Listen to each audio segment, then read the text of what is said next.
about 2 more minutes you can talk.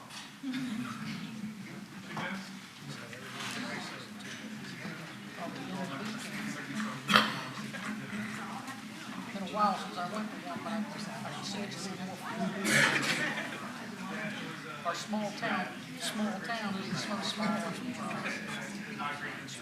Small town atmosphere going. Got a high tech talk, cameras, all the police officers and everything else. I moved here in 1989.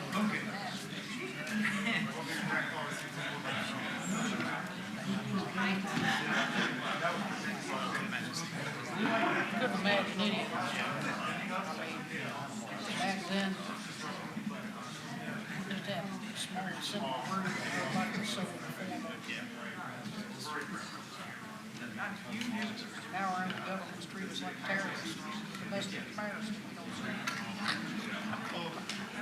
What's gonna happen? Make comments, I just don't see the plan itself. People wonder why I put a 6-foot chain link fence.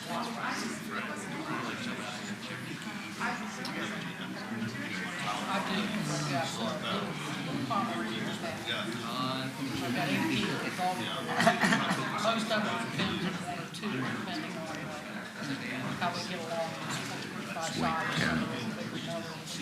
My biggest are 12 pounders, but I've got some 5 pounders. But I got a great Pyrenees. Yeah. Mainly security is possible. Come in and drop. They're all. If I can have your attention, please. The December 2023 meeting of the City of Suffolk Planning Commission will come to order.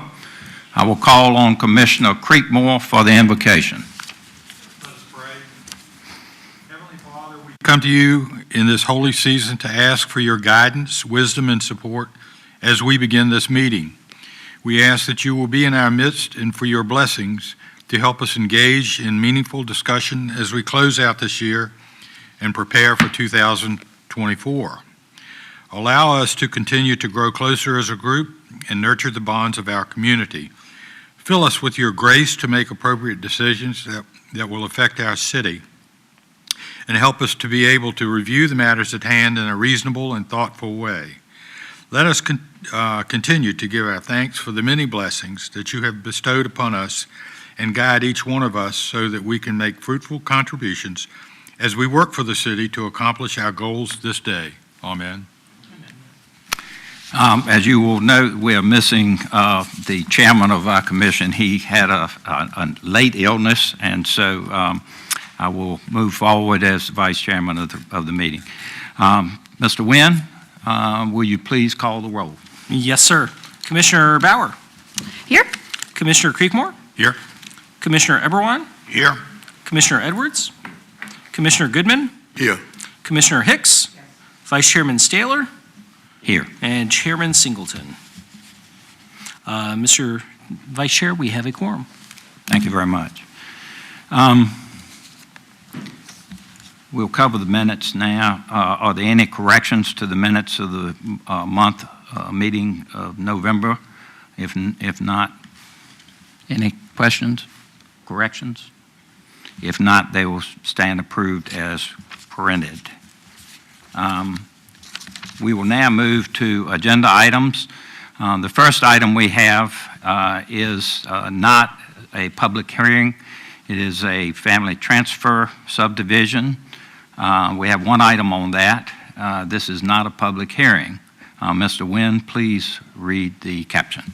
Yes, sir. Family Transfer Subdivision Plat FTR 2023-00005, submitted by W. David Jamerson, applicant and property owner, who's requesting a family transfer subdivision pursuant to Section 514 of the Unified Development Ordinance to approve a family transfer subdivision plat to create one new parcel on property located on Archer's Mill Road, tax map number 23*31C. The affected area is further identified as being located in the Holy Neck voting borough. Zoned A, Agricultural Zoning District. The city's 2035 comprehensive plan identifies this property as being located within the Rural Agricultural Use District. When you act on this request, you will be acting on a resolution approving a family transfer subdivision on property located on Archer's Mill Road, tax map number 23*31C, account number 253142500, FTR 2023-00005. Assistant Director of Planning, Meg Pittenger, will present staff's report. Thank you, Kevin. Good afternoon, Mr. Vice Chair, members of the Planning Commission. As Kevin stated, this is a request to subdivide and create one new family transfer parcel for the granddaughter of W. David Jamerson. The subject property, as Kevin said, is located in the Rural Agricultural Use District and is Zone A Agriculture. Mr. Jamerson owns the parcel located on Archer's Mill Road. It's comprised of 9.887 acres, from which he proposes to subdivide a 5.22 acre parcel to his granddaughter, Ashley Sky Bissett, pursuant to Section 31-514 of the Unified Development Ordinance. Mr. Jamerson will retain a parcel that is 4.081 acres, which is the residue parcel. You'll see the parcel that is going to be created there, shaded in yellow. Mr. Jamerson has owned the parcel since 1988, and the granddaughter has not previously received a family transfer parcel, so they are eligible for this request. The lot dimensions and building setback lines for the proposed new lot are consistent with the underlying zoning district, and there's adequate space to build a separate dwelling and the drain fill, which is our requirements of the UDO. The proposed parcel does front on a publicly maintained right-of-way, so an additional 50-foot ingress-egress easement is not required. A deed of gift for the grantees has been created to go along with the plat that does prohibit the transfer of the property within 10 years of its receipt, and a sworn affidavit has been signed for the purpose of acknowledging this. In summary, the criteria for the family transfer subdivision has been met, and staff therefore recommends approval of FTR 2023-005. Thank you, and that concludes my presentation. Thank you, Meg. Is there anyone here that would like to speak in favor of family transfer subdivision plat FTR 2023-00005?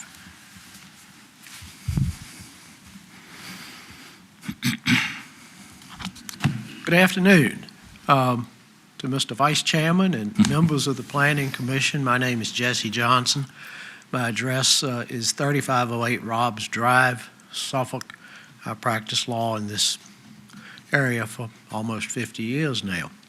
Have the pleasure of representing Mr. Jamerson in hopefully having him be approved for this family transfer.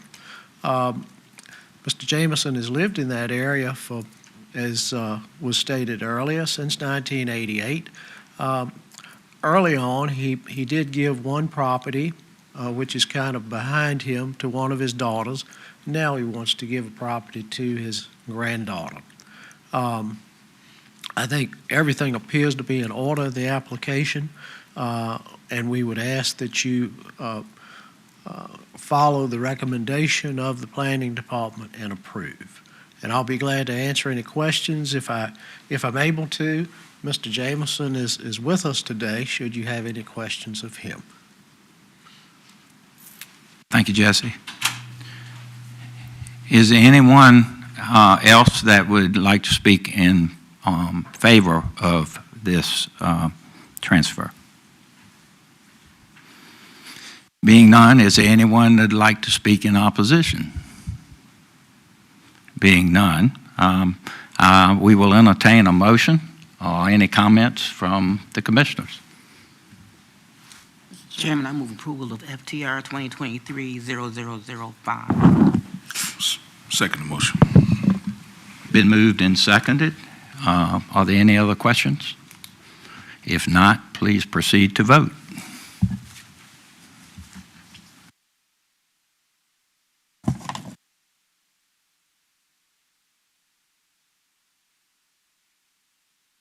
Mr. Vice Chair, the motion is approved by a vote of 7-0. As that stands approved, this does not have to go before City Council, so you consider this one step out of the way, and you don't have to do any more. Thank you, guys. We do have 5 items, 5 public hearings today. Public hearings are for 30 minutes, 10 minutes allowed for the proponents, 15 minutes for the opponents, and 5 minutes for the rebuttal. First item on the agenda is conditional use permit request CUP 2023-018. Mr. Wynn? Yes, sir. This is conditional use permit request, CUP 2023-018, submitted by owner Ozdemir with Switchgrass Solar LLC, applicant on behalf of 924 Hosier LLC, 958 Hosier LLC, Five Sisters LLC, M&M Associates LLC, Stop Inc., and Five Sisters LLC property owners in accordance with sections 31306 and 31406 of the Unified Development Ordinance to grant a conditional use permit to establish a solar energy facility on property located on Hosier Road, zoning map 45, parcels 5, 5A, 6, 7, 7A, 7B, 7C, and 7D. The affected area is further identified as being located in the Cypress voting borough, Zoned A, Agricultural Zoning District. The 2035 Comprehensive Plan designates this area as part of the Central Growth Area Inner Ring Suburban Use District. When you act on this request, you'll be acting on a resolution to present a report and recommendation to City Council relating to conditional use permit request CUP 2023-018. Staff Planner Joshua Bateman will present staff's report. Director Wine, thank you, Vice Chairman Staylor, members of the Commission. I'm happy to present this afternoon on conditional use permit 2023-18, the Switchgrass Solar Project. This application, to summarize, is to establish a solar energy facility on approximately 8 parcels approximating 266 acres. The facility would be approximately 49 megawatts, consisting of solar panels, underground cables, inverters, access roads, fencing, and related facilities. And the subject parcels are located in the Central Growth Area and the Inner Ring Suburban Use District in our comprehensive plan. All of the subject parcels for this application have frontage on Hosier Road, except for parcel ending in 7D, which is the second one down there from the top. It does not have road frontage. There are existing single-family dwellings on 2 of these parcels, 2 of the smaller parcels ending in 7 and 7C to the northeast of the project site. Those residences will be demolished to make room for the proposed use. The remaining parcels consist mostly of cropland and forestal land cover, in addition to wetland areas, which total approximately 26.65 acres. Surrounding uses consist mostly of undeveloped agriculturally zoned property, with the exception of the White Marsh Estates development to the northeast, which is planned but not yet built. That's on land zone residential compact to the northeast of the site. There's a solar facility that was developed recently on the property to the immediate south, known as the Pleasant Hill Solar Facility, and that's on agriculturally zoned property. And then there are large lot single-family detached uses on the opposite side of Hosier Road, also within the agricultural zoning district. The proposed facility will occupy approximately 235 acres within the fenced enclosure of that facility on land that is mostly cropland, but does include significant areas of mixed hardwood and pine forest, approximately 126.5 acres of it, particularly in the southwestern and east central portions of the property. The proposed use is located directly across from existing residences located at 1001, 1041, 1057, 1069, 1089, 1093, and 1097 Hosier Road. Underground on-site transmission lines will be installed to transmit electricity generated by this solar plant to a project substation located at the northeast corner of the property to be installed on the property, which will then connect via overhead lines to the existing substation just to the north at 891 Hosier Road. The applicant currently has an executed interconnection agreement with Dominion Energy and PJM Interconnection, which entails upgrades to the Dominion substation to accommodate electricity generated by this project at some point in the future. The decommissioning plan for future dismantling of equipment and site remediation upon discontinuance of the solar energy facility, meeting the requirements of the UDO, has been tendered by the applicant and reviewed by staff.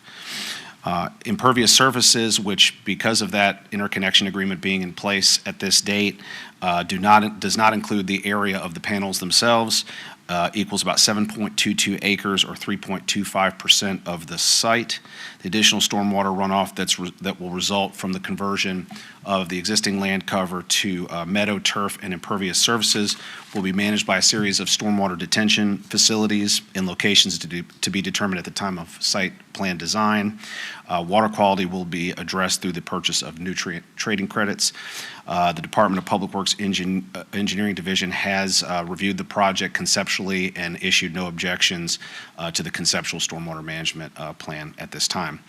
There are no public water or sanitary sewer facilities associated with this project. There's no need to connect to those facilities, so the Department of Public Utilities has issued no objections to approval.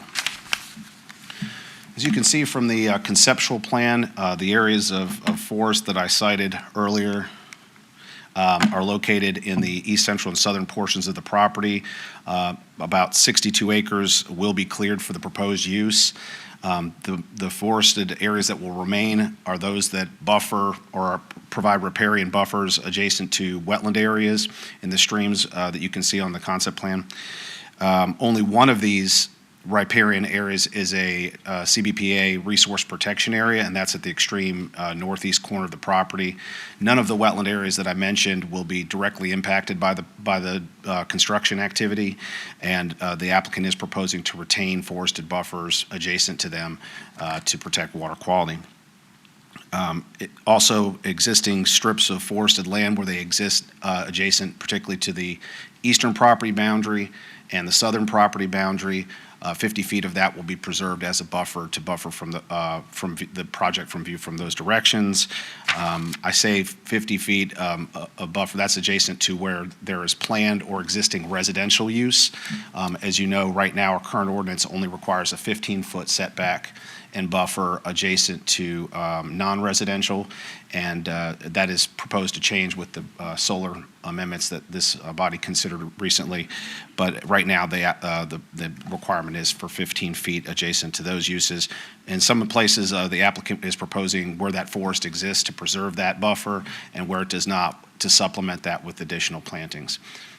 So the landscape plan will be reviewed by staff also at the time of site plan design. So the visual impact to the residents is lying directly across the street from where there's crop field now and there's not existing forest cover along the northern 2/3 of the property frontage, as demonstrated in the photo simulations I'm about to share with you, will be mitigated to some degree by the fact that the applicant has put forward enhanced setbacks ranging from 110 feet at the closest point to 183 feet along Hosier Road to set the solar equipment farther back from the edge of the right-of-way.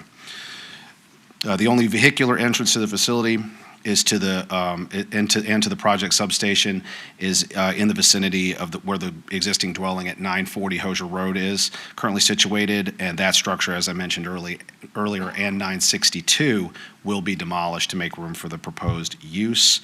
The Department of Public Works Traffic Engineering had comments on the project related to the site entrance, as well as the proposed construction haul route. Those have been incorporated into conditions that are recommended by staff in the staff report. They also issued comments on the need for a future road connection between White Marsh and Hosier Roads. That was resolved through coordination between this applicant and the developer of the adjacent White Marsh Estates subdivision to identify an optimal future road and right-of-way alignment across the northern portions of each of their respective properties, which is reflected on the conceptual plan. I'll go through the photo simulations very quick. I think the most important thing to look at is the top two photos that show the existing conditions as well as the proposed landscape buffer at the time of planting.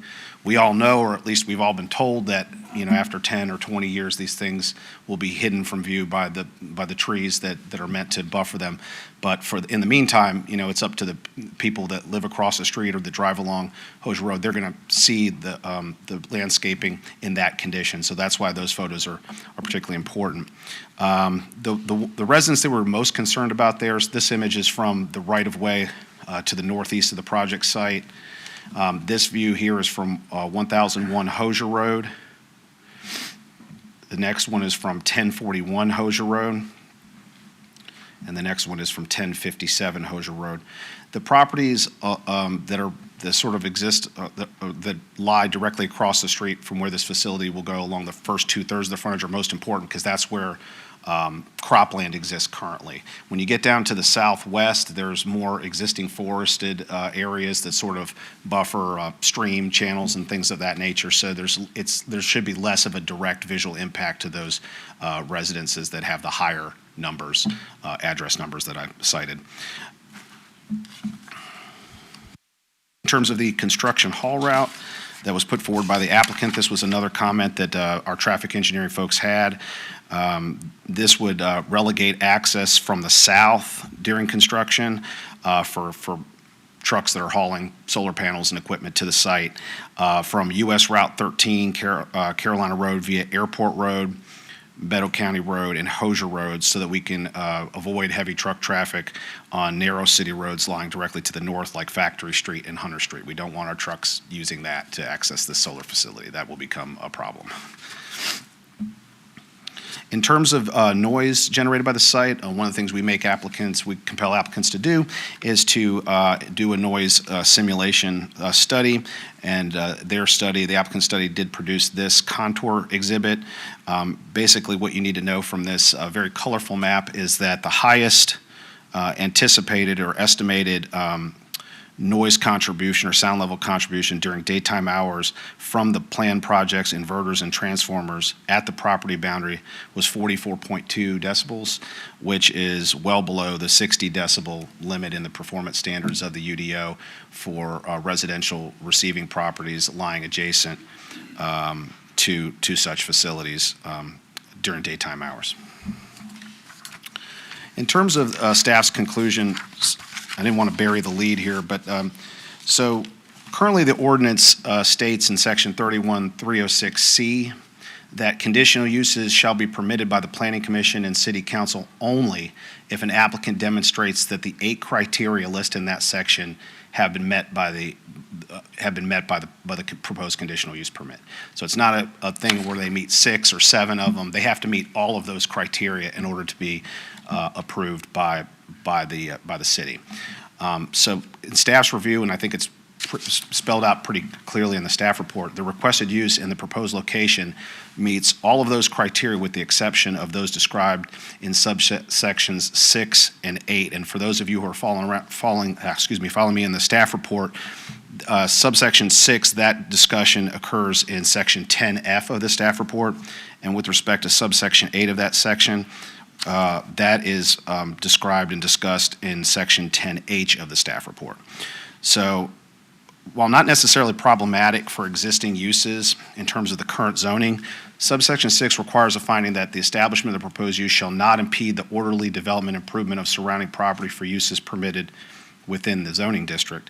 So it might not be problematic for uses that are currently in that zoning district, but the city anticipates in its comprehensive plan that the zoning of the property and the uses that are occupying that right now are going to change in the future. The city has already seen rezonings to support the Glenwood and White Marsh Estates subdivisions to the northeast. The comprehensive plan makes this part of the inner ring suburban use district where the lowest permitted densities or recommended densities in that land use category per the comprehensive plan are 6 dwelling units per acre. So the reason for this is because the inner ring suburban land use district was intentionally adjusted southward in the current comprehensive plan, the 2035 plan, in response to the Carolina Road Corridor land use study, which aimed at looking for ways to expand growth and residential development south of the downtown area. That study looked for opportunities to provide land for additional 1,000 new homes south of downtown Suffolk, most of which would, quote, be nestled in between White Marsh and Hosier Roads. That's exactly in the area where we currently are located. So I have real concerns about a future need to expand about the future need to expand growth into the growth area consistent with the recommendations of the comprehensive plan, and there being a solar energy facility, which is a fairly land-intensive use, basically occupying that same land. Those additional houses, and I don't know right off the top of my head how many houses are permitted with the Glenwood and White Marsh Estates subdivision. It might be like half of that number, but we're not going to be able to get to 1,000 houses if 200 and some acres are taken out of that equation by a solar energy facility. So that's a problematic. This is in an area where we're planning for future growth, and if we stick to our comprehensive plan, we should seek for ways to accommodate that growth and rezone for that growth in the future. By putting a solar energy facility there, you're basically going to have to find land elsewhere to accommodate the demand that you would get, and that means expanding the growth area boundaries, perhaps along the 58 corridor, perhaps along Pitch Kettle Road and Lake Cahoon and Lake Kilby Roads, perhaps along 460.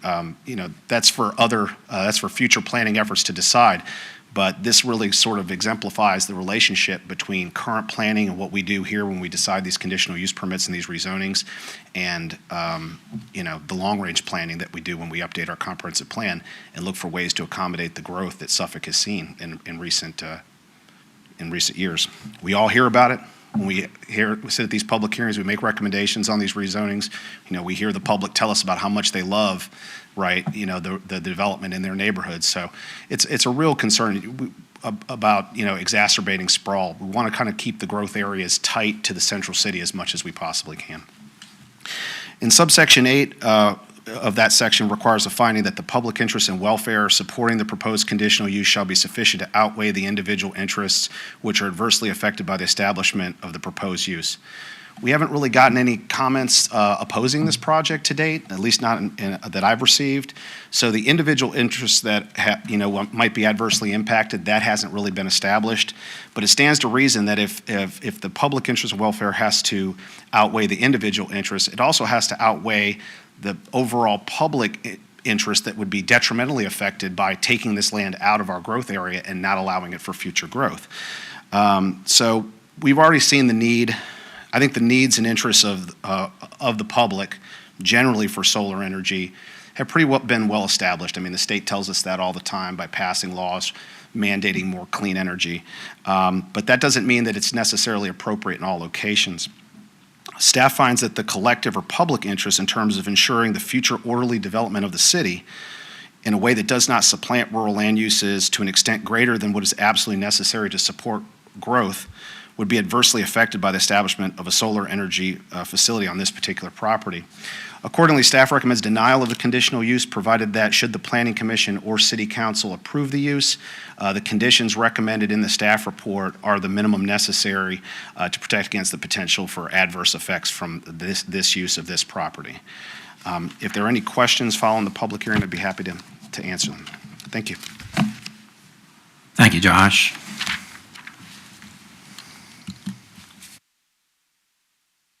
We will now open the public hearing.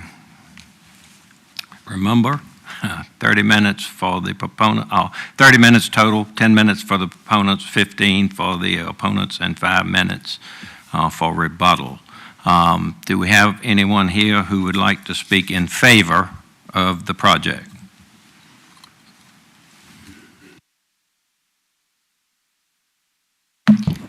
Thank you, Mr. Vice Chairman. Members of the commission, for the record, my name is Rob Beeman. I'm a local land use attorney at the Troutman Pepper Law Firm, here today on behalf of the applicant, Switchgrass Solar, LLC.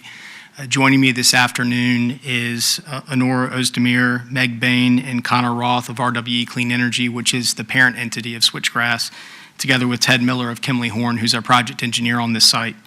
I'd first like to thank Kevin and Josh and the rest of the team and the planning department for all their work on this application over the past number of months. They've been incredibly helpful and great to deal with throughout the process, and we really do appreciate that. As Josh mentioned, This application involves several parcels that are located along Hosier Road, south of downtown, that are currently zoned agricultural. These parcels are located in the rural part of the city and are primarily surrounded by single-family homes, as Josh mentioned, and vacant forested land. As I mentioned a few minutes ago, the applicant is an affiliate of RWE Clean Energy, which is already a member of the Suffolk community. RWE currently owns and operates the Pleasant Hill solar facility that Josh mentioned during his remarks, which is located just south of the project site for this application. This is essentially an extension of that Pleasant Hill facility and would operate with the same personnel and the same management from RWE throughout the two sites. In terms of site layout, the site has been designed to avoid sensitive environmental features, including streams and critical areas and wetlands, but also to provide generous buffering and setbacks, as Josh detailed during his presentation. The project would also connect to the existing Virginia Power substation, which is located just north of the site and across Hosier Road, which is another significant advantage of the proposed project location. Solar facilities in general don't have the same types of impacts to surrounding properties that more intensive forms of development do in terms of light, noise, and increased traffic.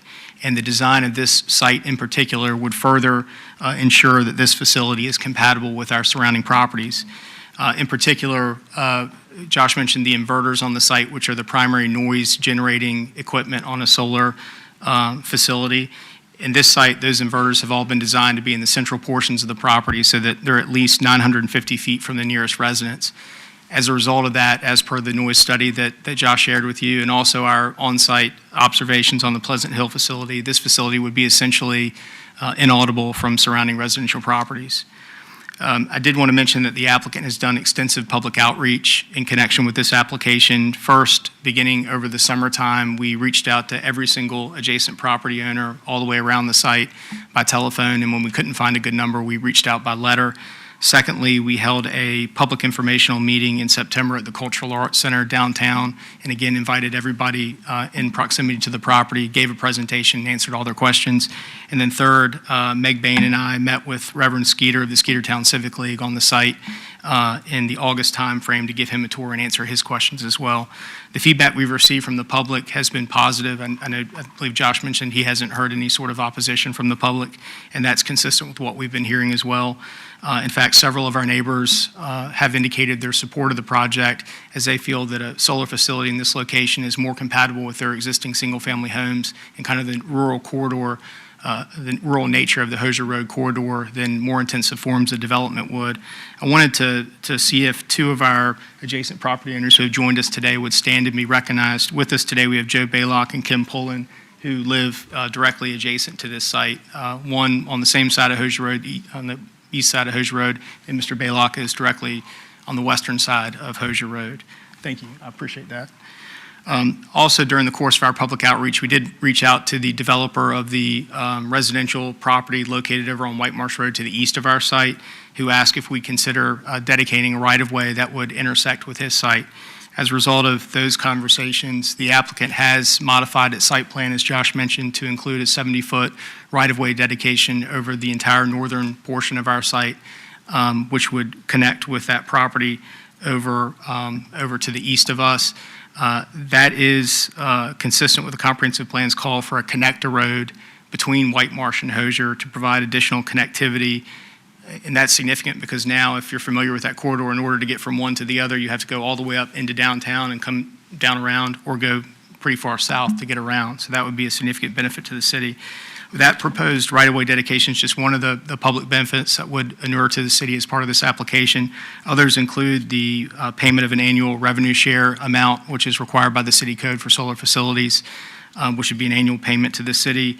And then, of course, RWE has proposed a lump sum payment to the city under the siting agreement concept in the amount of a little over $1.2 million, which could be used by the city to address capital improvement needs. Finally, I did want to touch on the facility's compatibility with the comprehensive plan. It is certainly true that the comprehensive plan calls for potential residential development in the growth areas, but I did want to point out that the comp plan also states that other uses, including in some locations light industrial, are appropriate in the growth areas. I believe one of the applications that is on the commission's agenda this afternoon is a concrete manufacturing facility that's also located within the inner ring suburban portion of the central growth area, which is the same classification under the comp plan as the switchgrass facility. Additionally, I did want to note that this site lies within the part of the city that's a subject to the Carolina Road corridor land use study. And although that study does also contemplate residential development south of downtown, it also calls for a balance between future development and the preservation of the rural character of Hosier Road. I think it states in part that the character of Hosier Road is generally wooded and rustic. This character should be preserved, and it further states that development should only be permitted where water and sewer services are available. In this case, the subject property would be about 4,000 feet south of where public utilities currently stop, and so it would be very difficult to develop this property for large-scale residential or commercial uses in the near term. Further, as Josh noted, there are about 500 homes, just short of 500 homes have already been approved over on White Marsh Road in the proximity of this corridor. That's a large number of units still to be absorbed within this corridor, of course. As opposed to additional development on top of those 500 homes, we believe that the Switchgrass project would help strike a balance between letting this property be put to good use in a way that benefits the entire city, but also preserving the rural character of Hosier Road. Finally, I did want to just point out that the comp plan also, as I mentioned before, does call specifically for a new road connection between Hosier and White Marsh in the area of where our property is located. And so the 70-foot right-of-way dedication that the applicant's proposing does help fulfill the comp plan's vision of having additional vehicular connectivity in this area. And with that, I certainly want to thank the commission for their time and consideration of the application. And I want to thank the planning staff for all their hard work on the application, and Ms. Pull and Mr. Baylock for attending this afternoon.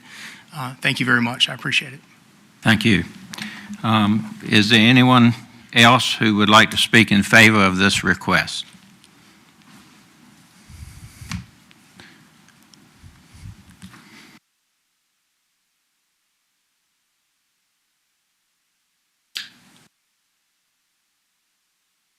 Good afternoon, members of the Planning Commission. My name is Blake Cox, and I'm one of the co-founders of a nonprofit here in Virginia called Energy Right. And at Energy Right, we're focused on educating around clean energy being developed the right way on the local level, with a focus on property rights, conservative ideals, including all of the above approach to energy. We're hoping to be a common sense voice on the local level when we have these really important energy discussions.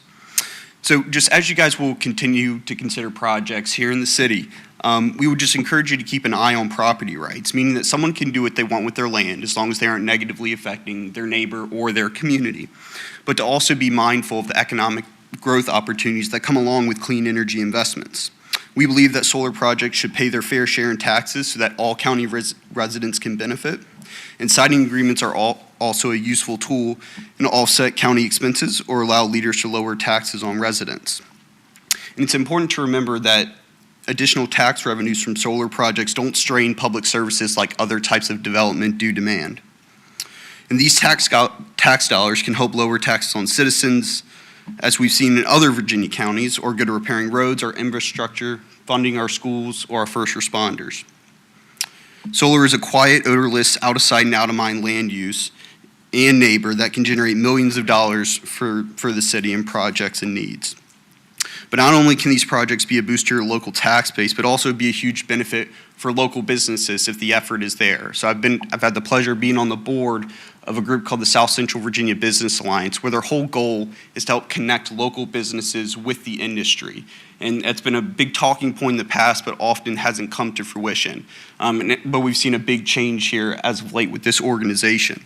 And so from anybody from your local lawn care business, your local hardware store, even a food truck, all of those places stand to benefit from seeing solar done the right way with the focus with local businesses in mind.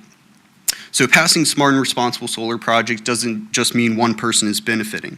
From the county government to citizens to local businesses, they all stand to benefit from seeing solar projects done the right way. So we just encourage you to move forward, or just urge you to move forward with the considerations of solar projects. And if Energy Right can ever be a resource to you guys, please feel free to reach out. Thanks so much. Thank you. I'm thinking we have about a minute and a half left. Is there anyone?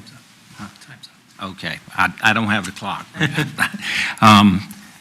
Okay, that will finish the proponent's time. Now, we would have anyone that would like to speak in opposition. Is there anyone would like to speak in opposition to this project? Apparently, there is no one. So the proponents, would you like a few more minutes to add anything to your comments? Okay. We will consider the public hearing closed. Now, commissioners, questions, comments, or motion? I might add that the city's position is recommending denial of the project. Mr. Vice Chairman? Yes. Couple of things on here. There was a little confusing in the way that this denial from the city was done, and I think in past, I've been on this commission for a while. I don't like voting against what these denials or approvals, for that have been put together for us. However, in this particular case, it says they have recommended denial provided that if approval of the conditional use is granted, the conditions recommended below should be imposed on any such approval to mitigate the potential for negative impacts to surrounding properties. And there are 8 things that were listed, and I think we've already heard the city's position on the reasons why it should be not approved.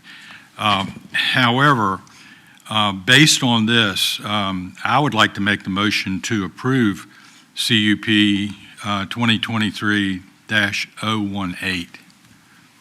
That would be my motion. Okay, is there a second to that motion? Can I ask a question first before Certainly. we vote? Is that okay? Okay, I had a question for Mr. Beeman on, Mr. if Beeman? you don't mind.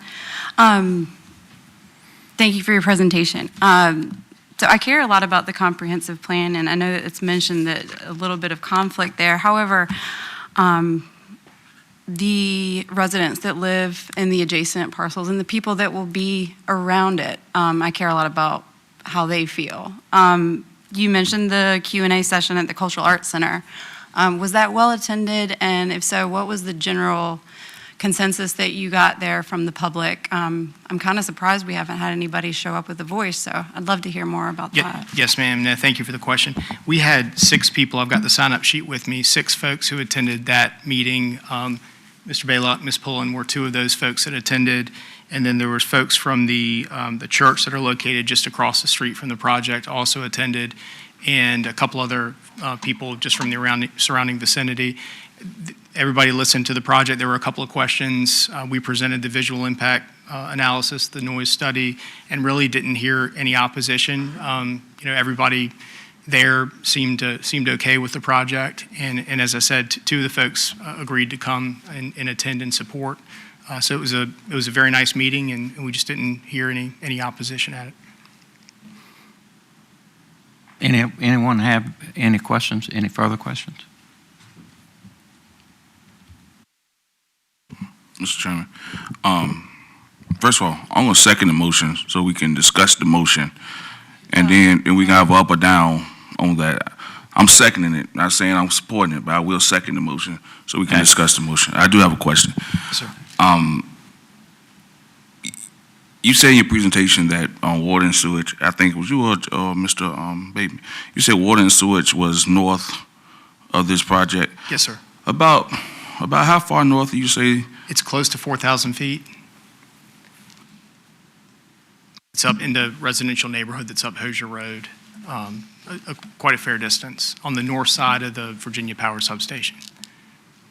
And there's going to be another development on White Marsh Road, basically to the east of this project?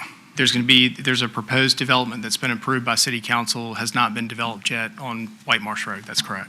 Is it adjacent to this project? There's a common boundary. That's correct. Yes, sir.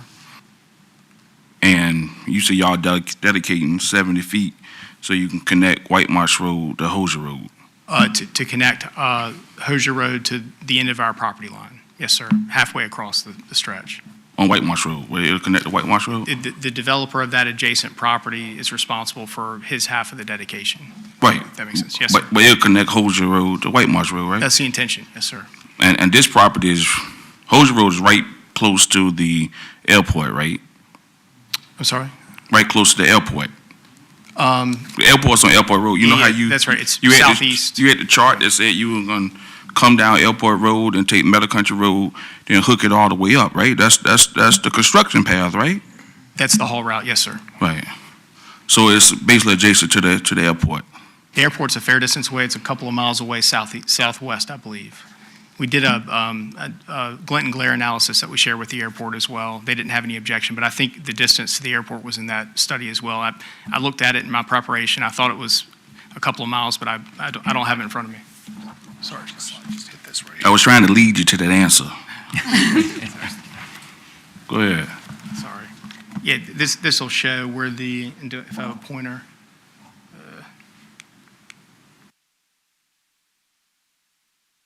Josh, you tried and I messed it up.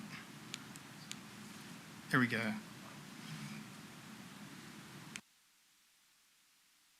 All right. Let me ask you a question. And you saying we've already approved solar farms south Yes, sir. of this project, and you said they're already adjacent. Yes, sir, and that's also owned by my client.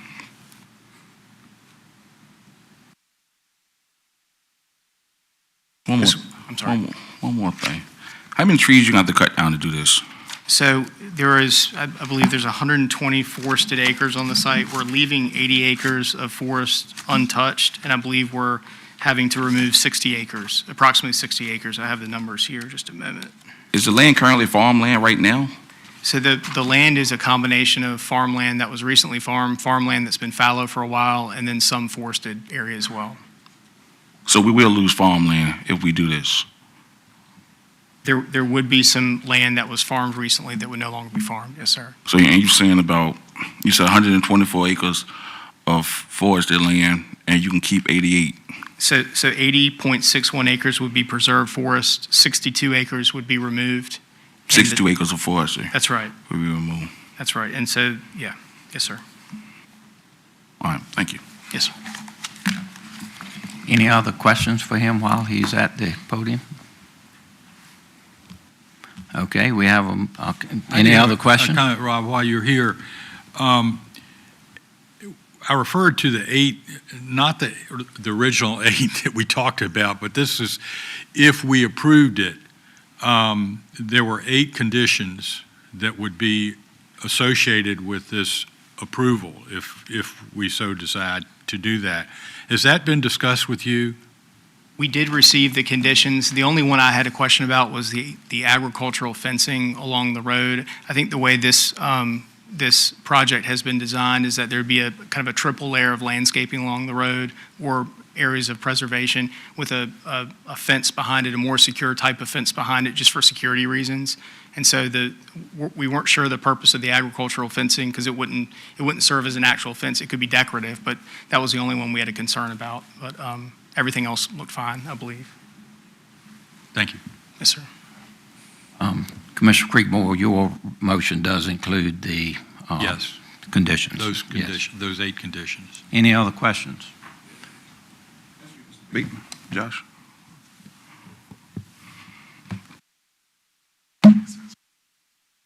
Yes, sir. Refresh my memory.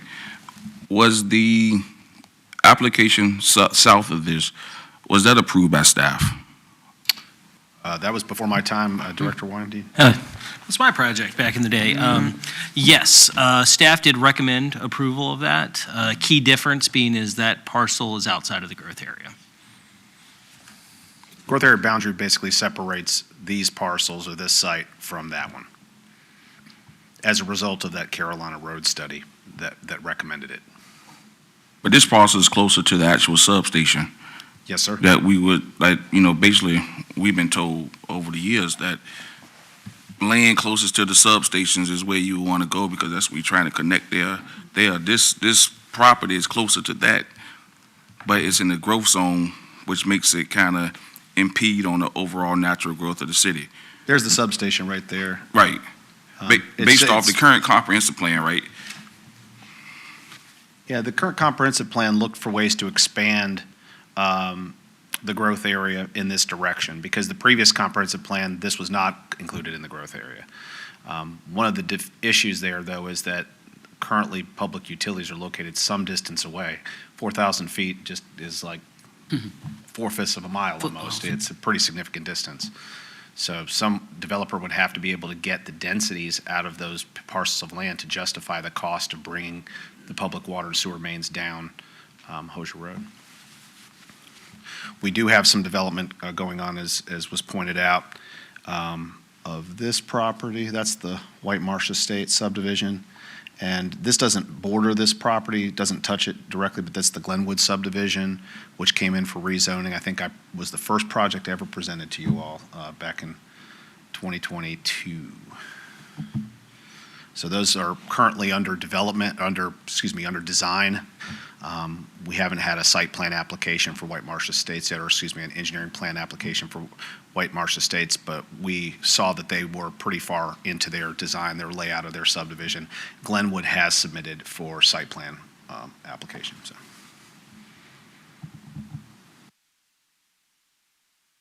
Any other questions you guys have, I'd be happy to answer. Make sure, I guess I'm understanding correctly.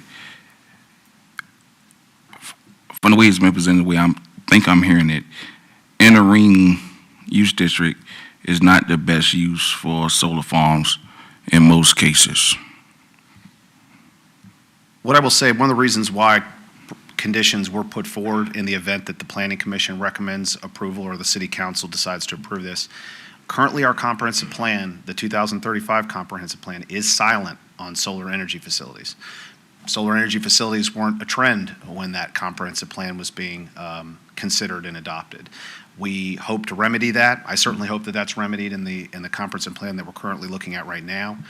But because of that, there isn't specific guidance about where solar energy facilities should go, shouldn't go, what kinds of features we should be protecting. You know, typically a comprehensive plan, you want your comprehensive plan to discuss this and to describe this and to provide that clear policy recommendation that you're looking for. But our plan doesn't have that. Excuse me for dominating. So it doesn't really say that it's not the appropriate use for that. But what the comprehensive plan does say is what uses are appropriate for that inner ring suburban district. And they're residential uses at certain densities of certain types and commercial development along highway corridors leading to those residential areas and leading into the city.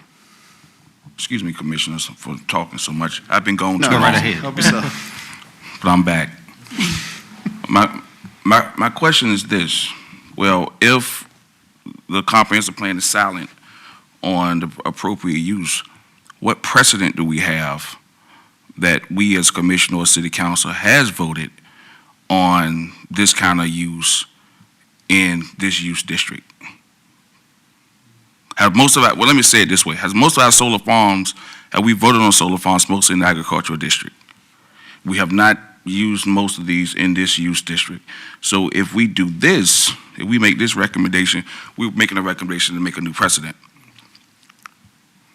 Yeah, I understand exactly what you're saying, but there is the difference between zoning district, right? So you're right, that's the current zoning of the parcels that have, in my time here that I've represented to you, that I've presented to, is agricultural. When we're talking about the inner ring suburban use districts, just for clarification, that's a comprehensive plan, so that's thinking towards the future. And it's clear in the comprehensive plan that the inner ring suburban use district is an area planned for higher density single family and higher intensity commercial development. Quick question. Yes, ma'am. But there's not water and sewer there, but yet we're saying that that's where we'd like the growth to be. So that's kind of, well, I don't have a word for it. But the other thing is, aren't companies that are coming forward with these projects a little bit tied? I mean, it's all about location. The proximity to substations is like one of the most important things. So they really are limited to where they can be. And we hate losing farmland, or I do, but isn't that kind of the truth, that it's got to be within a certain distance? Of substations, typically, yes. Okay. It reduces their infrastructure costs for connecting, for installing the overhead lines and connecting to it. So in other words, whatever we start on Hosey Road is going to end up. So we designate this for Hosey Road. 9 times out of 10, when you come down that little hole, the first thing you can see, that's what you're going to see. Then you got a church as you go down a little further. You got a junkyard. So Hosey Road can really become a place wherein that we're going to put stuff that's going to be that type of area coming down from Factory Street. It is an area planned for growth of the city. I mean, this is one of the fastest growing cities in Hampton Roads, one of the fastest growing cities in Virginia. So this is where some of that growth will occur. And we only have so much land available within proximity to the central city. So if we're not going to use this for that, we're going to have to start thinking in our comprehensive planning about where we are going to expand the growth area to accommodate the demand that we all know is coming. And let me ask you, I guess that's, you tugged at it. Because we already did something south, we would have to even go even, like, if we wanted to use Hosey Road, we have to go even further south down Hosey, because at least this spot right here gives us a place to grow. But because we've already did the solar farm right south of it, we would, if, let's say we wanted to grow down here, we have to go even further south to do it. Much. Or somewhere else adjacent to the current growth area boundary. But in response to your question about the president, because I want to make sure I gave you a direct answer to that, it's precedent setting in my time. I haven't had one that was in the inner ring suburban use district, and I don't know, Kevin, if you can recall one that's been proposed, other than if it was on industrial zone land or something like that.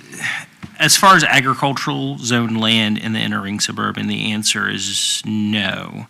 The one solar facility that has been approved in the growth area was the Wilroy Solar Facility, adjacent to Salinas. And that was, in essence, in support of an existing industrial user, so it was a little different. And it was smaller, it was about 20 acres or so, give or take. Do we have to cut down trees? No. There was, the land disturbance on that was just to grade and construct the solar panels. There was no forest that was taken down in my understanding on that one. Is that a common practice to cut down as much? I mean, this is like 40 So, acres, right? so there are a lot of factors and I want to circle back because I'd like to answer the precedent question as well, or elaborate on Josh's answer. There are a lot of factors in siting, and we have researched extensively over the last 2-3 years about some of the considerations solar developers utilize in making their determinations on siting. A lot of it just comes down to land availability. I think we saw with the Indian Trail Solar Project and the Holland Solar Project that proximity to substations is a part of it. However, there's a willingness to make substantial investments into the infrastructure to make it feasible for sites to be utilized for solar facilities. We had a proposal in Whaleyville, just north of Whaleyville, that was not close to a substation. However, they were willing to make that investment. It's all about the investments they're willing to make it work based on the sites available to them, because not all sites are available. So with that being said, that's one of the considerations. Our comprehensive plan, like Josh said, is pretty clear in the fact that we know what uses are appropriate for the inner ring suburban use district. We also know that this is it's within the growth area, it's not far from the central city. We have a plan on record, the Carolina Corridor Land Use Strategy, which says this area of the city has capacity to absorb about 2,000 new residential units.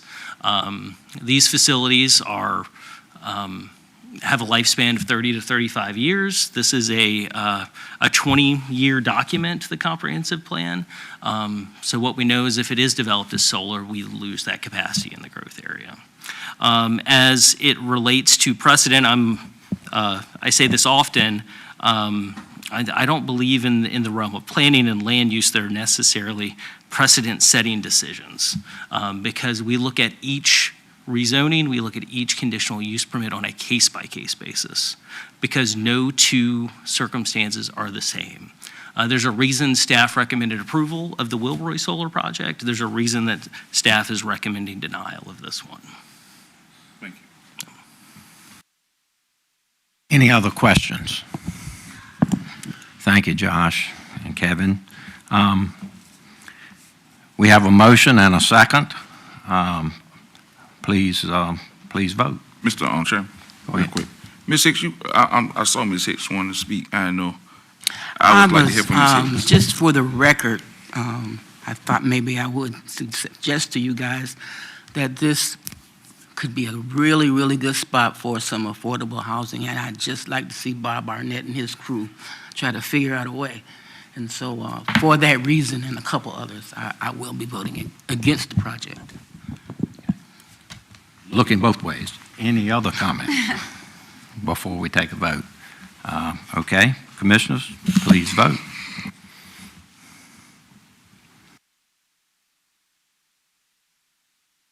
When the colors appear. I had to get there first. When the Chairman. colors appear. Mr. Chairman, real quick, a yes vote is for approval. With the condition. Yes, yes vote is for approval. With conditions, correct.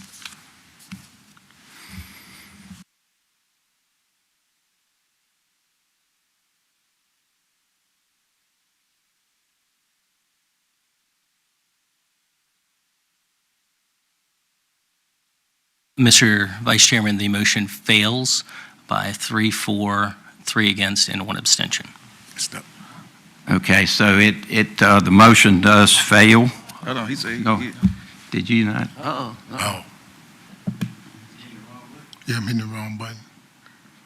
Can we call for a revote on this? Oh. Oh, he didn't He mean didn't vote. abstain? Is that what he's saying? Yeah, he Since said you he didn't haven't mean called to. the result, you can. Okay, good thing I'm slow today. All right, will we please revote? And like I said, a vote for is a vote for approval. Please vote.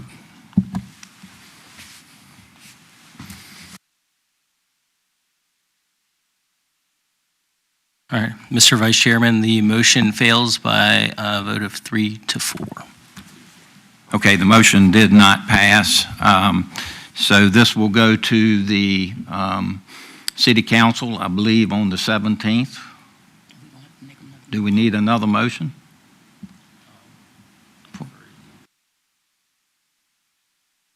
This vote.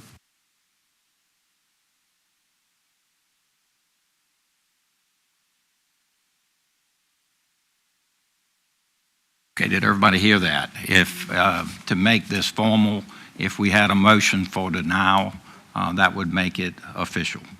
So, So anyone moved. have any comments before we do that? Second. Yeah, so move. So I move and a second. Any questions? Yeah, Any I have a comments? question about it, because if we've already voted for a denial of the motion to approve this project, so now we have to have a motion to approve a denial? It would be a motion to recommend denial. And the reason why I say it may be advisable to clarify is in the past, reports have been made to City Council when we've had a vote like this that said that the body made no decision. Like I said, based on this vote, it appears that this body's recommending denial, but if you want to make it official, you can have the motion for denial. So a yes vote means no. Yes means no. Yes, me, no. I So just we wanna have clarify that. have a motion for denial. Go ahead. Commissioner Creekmore, you have any? No, that's, Okay. A vote, a yes vote is a vote for denial. Please vote.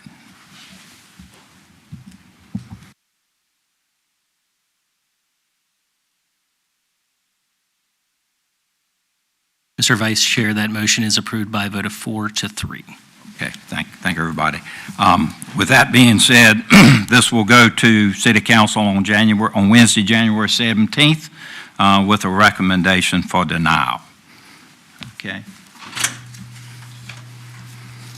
Moving along to the next item, conditional use permit request CUP 2023-000 2021. Kevin?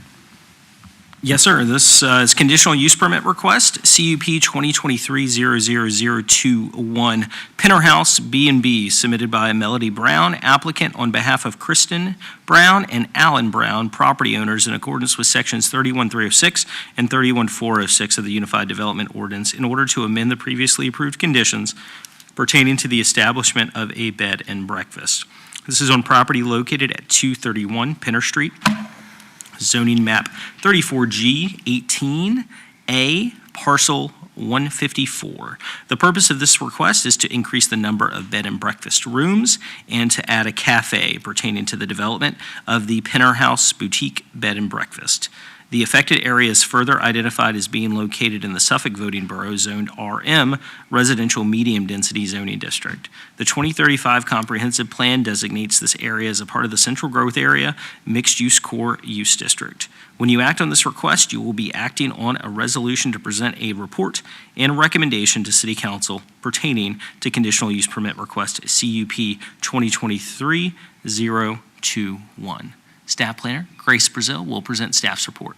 Thank you, and good afternoon, Planning Commissioners. This CUP is to amend the previous conditional use permit conditions established for the Pinner House Bed and Breakfast. So the previous CUP was approved in 2019, which established the bed and breakfast use at 231 Pinner Street and permitted 2 guest rooms and allowed receptions, private parties, and similar activities to be held only by the guests of the bed and breakfast. So this current request is to increase the number of bed and breakfast guest rooms permitted from 2 guest rooms to 5 guest rooms, add a cafe to the first floor of the primary structure, and to allow for special events that will be open to the public. The property features a 3-story residential house that currently operates as a bed and breakfast. There are various outbuildings located on the property. The requested cafe is currently operating out of a food truck on the premises with a temporary use permit that was issued February of 2023. So on the screen before you are the previous conditions that have been established. Highlighted are the conditions that limit the use to 2 guest rooms and as well limits the accessory uses of private parties and similar activities to only being hosted by the bed and breakfast guests. Number 6 limits the meals only being provided to registered guests. And lastly, number 12 states that no events open to the public without permit or change in zoning. The reason why I highlighted these sections, I wanted to point out the primary conditions that are requested to be amended. The applicant proposes 3 additional bed and breakfast rooms to be located in the outbuildings outlined in blue. 1 bedroom is to be located in the carriage house behind the main house, and the other 2 rooms will be located in the 2 cottages at the rear of the property. The applicant has also indicated that the special events will be primarily in the area marked by the red box, and then the cafe will be located on the first floor of the main house. The site does have a total of 25 parking spaces. So the cafe will be indoors and is expected to have little to no impact on the surrounding neighbors and is not expected to generate significant noise. The bed and breakfast with events has been in operation since 2019. The events have been operating successfully and by being available to the public would allow the surrounding community to enjoy the same activities as the bed and breakfast guests. The use is not anticipated to have any adverse impacts on the surrounding neighborhood as the property is within walking distance of the central downtown area, which has similar commercial and restaurant uses. The location of the historic property lends itself to infrastructure such as sidewalks and parking that would assist in supporting these special events and cafe as accessory to the bed and breakfast. In accordance with the supplemental use standards for the bed and breakfast uses outlined in the UDO, receptions, private parties, and/or similar activities, and restaurants may be permitted as an accessory use to the bed and breakfast, as long as it is expressly approved as part of the CUP. As such, staff has analyzed these supplemental use standards for the bed and breakfast in addition to the conditional use permit approval criteria and found that the request meets their criteria. Additionally, there's no proposed increase in impervious area or additions to the site. Therefore, the Engineering Division, Traffic Division, and Public Utilities Department has no concerns. So this is the first floor plan provided by the applicant where the cafe is proposed to be established. The highlighted rooms are the dining room areas and the cafe counter. The proposed hours of operation are from 8 a.m. to 3 p.m. all week, which aligns with the previously conditioned hours of operation. The cafe will sell coffee and crepes. The residential use, bed and breakfast use, and the cafe use would require a total of 24 off-street parking spaces, which can be accommodated by the existing 25 parking spaces on site. Additionally, the applicant has a parking agreement to allow the use of the parking lot located at the intersection of North Main Street and Finney Avenue, which has a sidewalk that extends down to the subject property, which would provide a safe route for pedestrians. Therefore, adequate parking is provided as the combination of the on-site and off-site parking spaces are in excess of what the UDO requires. Overall, the requested amendment is not anticipated to be any more impactful than the activities currently operating at 231 Pinner Street. As such, staff recommends approval of the conditional use permit request, CUP 2023-021, with the following conditions. Majority of the conditions were carried over from the previous CUP, but have been amended to increase the number of bed and breakfast guest rooms, to allow for the cafe use, and to allow for events to be open to the public. But that does conclude my presentation, and I am available for any questions you may have following the public hearing. Thank you. Thank you, Grace. We will now open the public hearing. Who would like to come forward to speak in favor of this request?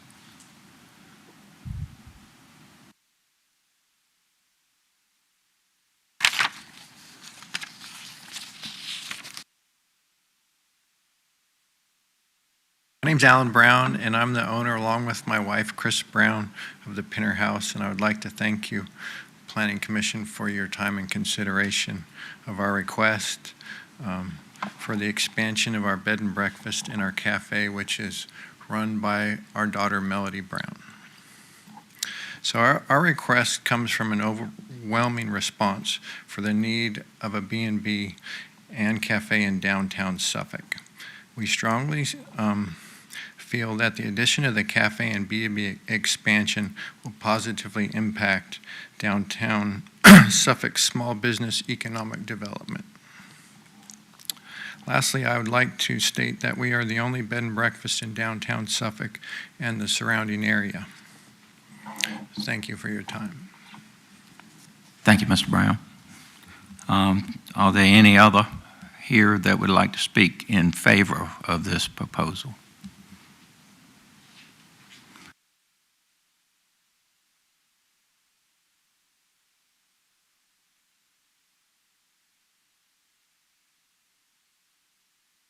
Good afternoon, Planning Committee.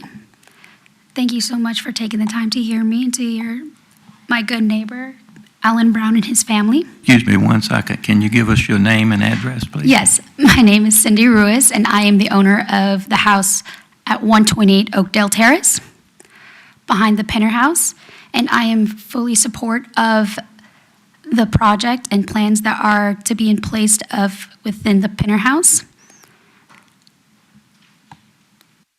I believe that it will create such a high traffic, in a good way, of tourism and be able to create more of an impact towards our community, more together. And I can say with such positivity that ever since I moved in 7 months ago, that the owners of the Pinner House, including Melody, have been nothing but welcoming, and they have been a high example of what a community should be within the Suffolk City. And so I believe that in this case, I believe that they should be able to get this project approved. Thank you so much for listening to me. Thank you very much. Is there anyone else here to speak in favor of this proposal? If not, is there anyone to speak in opposition?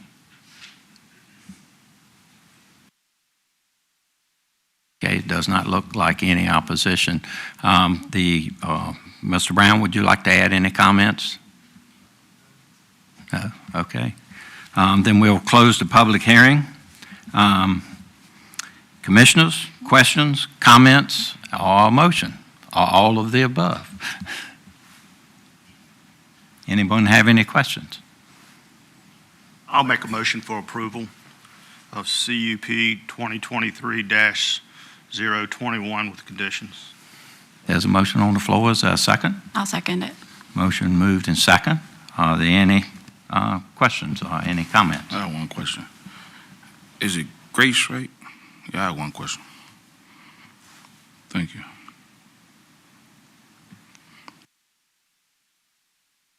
Yes, ma'am. In the staff report, there was a letter from First Baptist Church. Mhm. Is that correct? Yes. What was the purpose of the letter from the church? So that is the parking agreement that the church had provided, which would allow for the Pinner House Bed and Breakfast to utilize their parking spaces. That's the parking lot that's at the intersection of North Main Street and Finney Avenue. Let me ask you a question. How many parking spaces is the church designating? Give me 1 minute. So I believe it's a total of 20 parking spaces for Friday and Saturday, and then 10 parking spaces during the week. But they did state in the parking agreement that they would allow for additional parking for special events.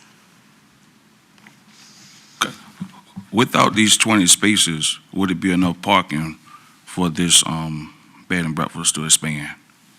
Yeah, so in evaluating the minimum required parking, it was based off of the permanent uses, which is going to be the residential use, the cafe use, and the bed and breakfast, which did require the 24. The special events that they're proposing are going to be occasional, which is going to be 6 to 8 times a year. So it's enough parking on site without the addition of what the church is offering? Correct, yes. Is there any allowing of parking on Penner Street? Or all the parking has to be behind? Let me turn to the director for that question, because I believe there's on-street parking, which is allowed for the residential uses, so there would be additional. I believe, let me look back. I don't see any parallel parking, other than, like I said, that additional parking lot at the corner of North Main Street and Finney Avenue.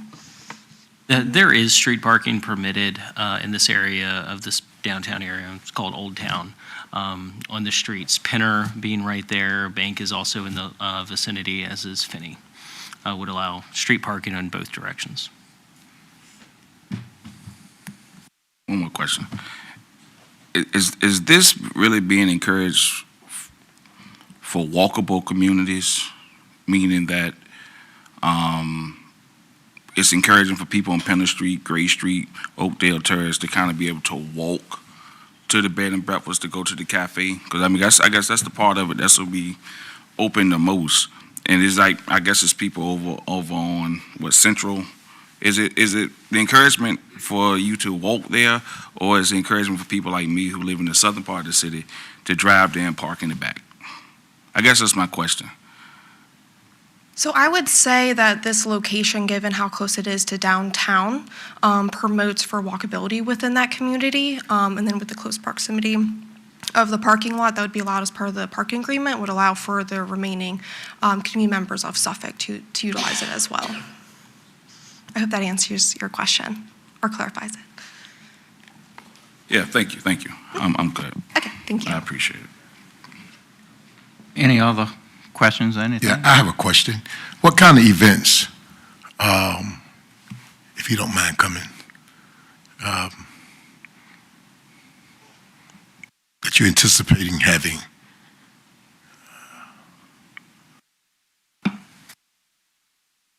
Have in the past have had events like small anniversaries or small receptions, also wedding rehearsals and that type of thing. So you're not having any kind of wild parties or anything like that? No, we have not had any wild parties. We have had no complaints of noise in the 4 years that we have been in business, and we are very conscious of our neighbors and our surrounding area. Okay, thank you. Commissioners, any other questions?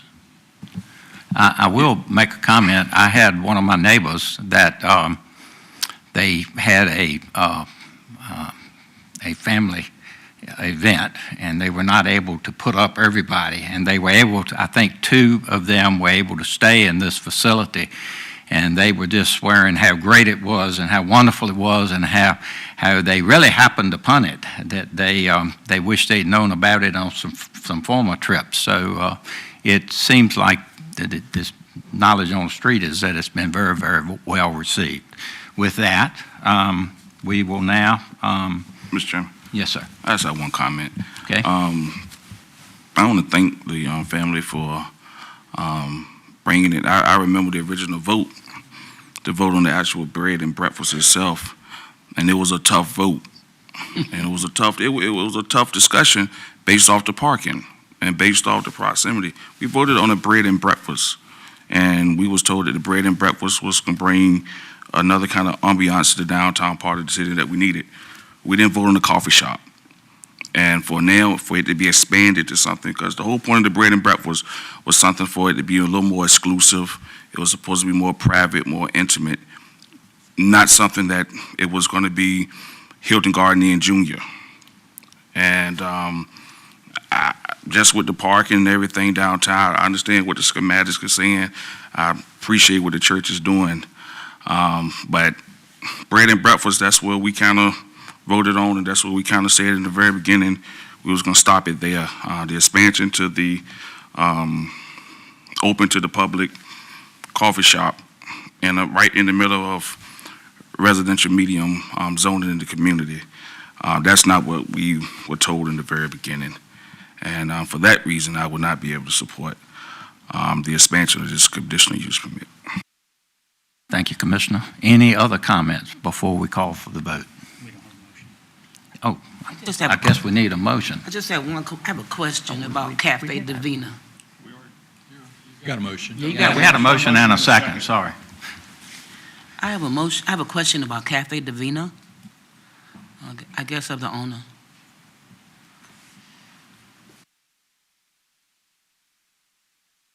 I know that currently you're using Cafe Divina as a food truck, and it's moving around from Taste of Suffolk to Peanut Fest and all that stuff.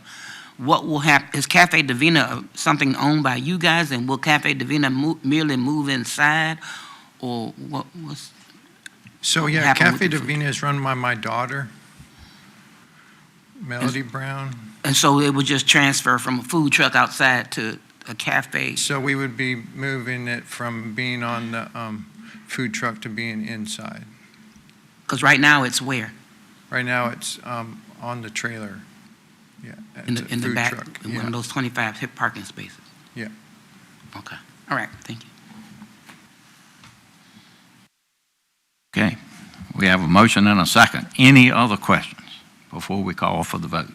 And I'm looking both ways this time. There's a reason the chairman sits in the middle, because he's got an equal viewpoint of everything. So I think we got it all covered. Okay, we'll call for the vote. Kevin? Commissioners, please vote.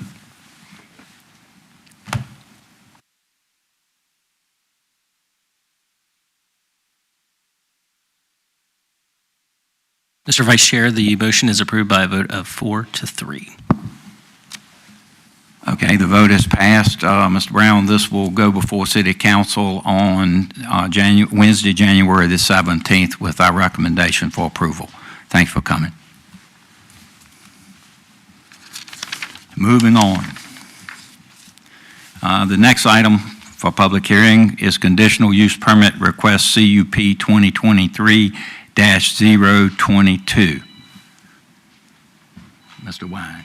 Yes, sir. Conditional use permit request CUP 2023-022, submitted by Stephen Render, TCS Materials LLC, applicant on behalf of Vulcan Lands Incorporated, property owner in accordance with sections 31306 and 31406 of the Unified Development Ordinance to grant a conditional use permit to establish a ready-mix concrete plant on property located at 1273 Portsmouth Boulevard, zoning map 36, parcel 15B. The affected area is further identified as being located in the Cypress voting borough, zoned M2 Heavy Industrial Zoning District. The 2035 comprehensive plan designates this area as part of the Central Growth Area Inner Ring Suburban Use District. When you act on this request, you will be acting on a resolution to present a report and a recommendation to City Council relating to conditional use permit request, CUP 2023-22. Staff Planner Amy Mervine will be making her Planning Commission debut and present staff's report.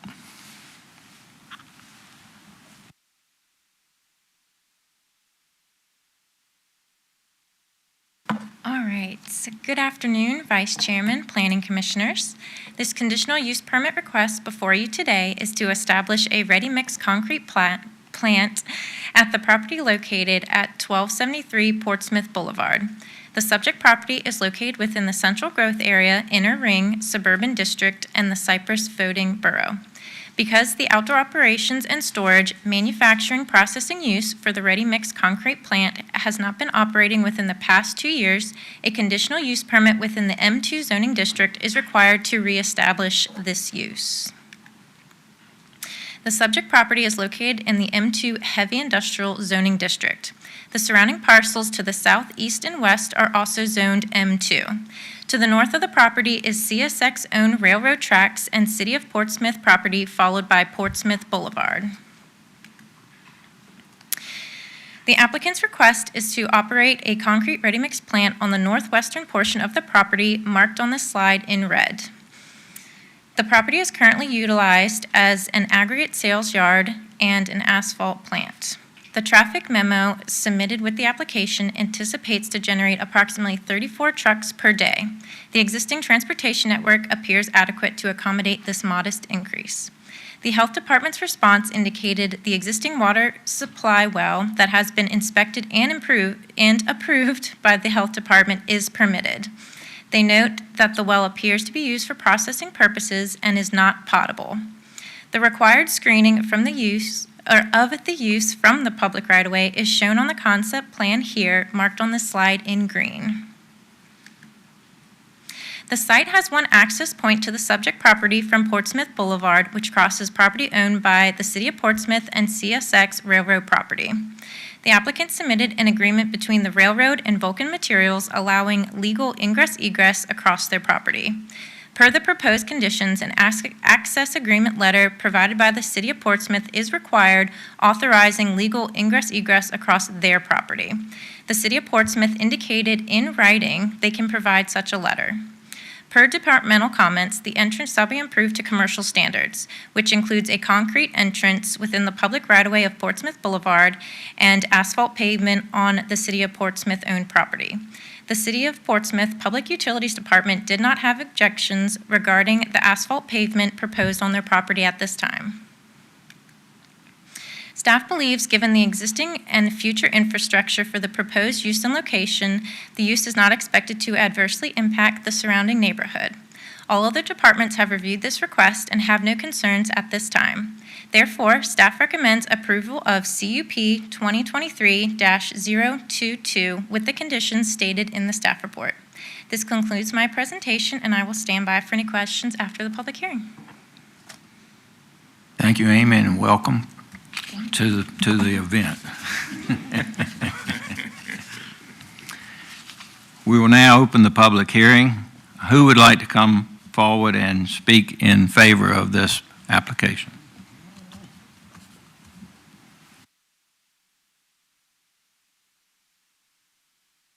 Afternoon. Oh, boy, voice, sorry. Afternoon, Vice Chair Staylor. My name is Randy Royal, Kimley Horn Associates. I'm a civil engineer representing this application. Amy has covered most of the details here, so I'm not going to go through my speech. I'm not sure I can get through it.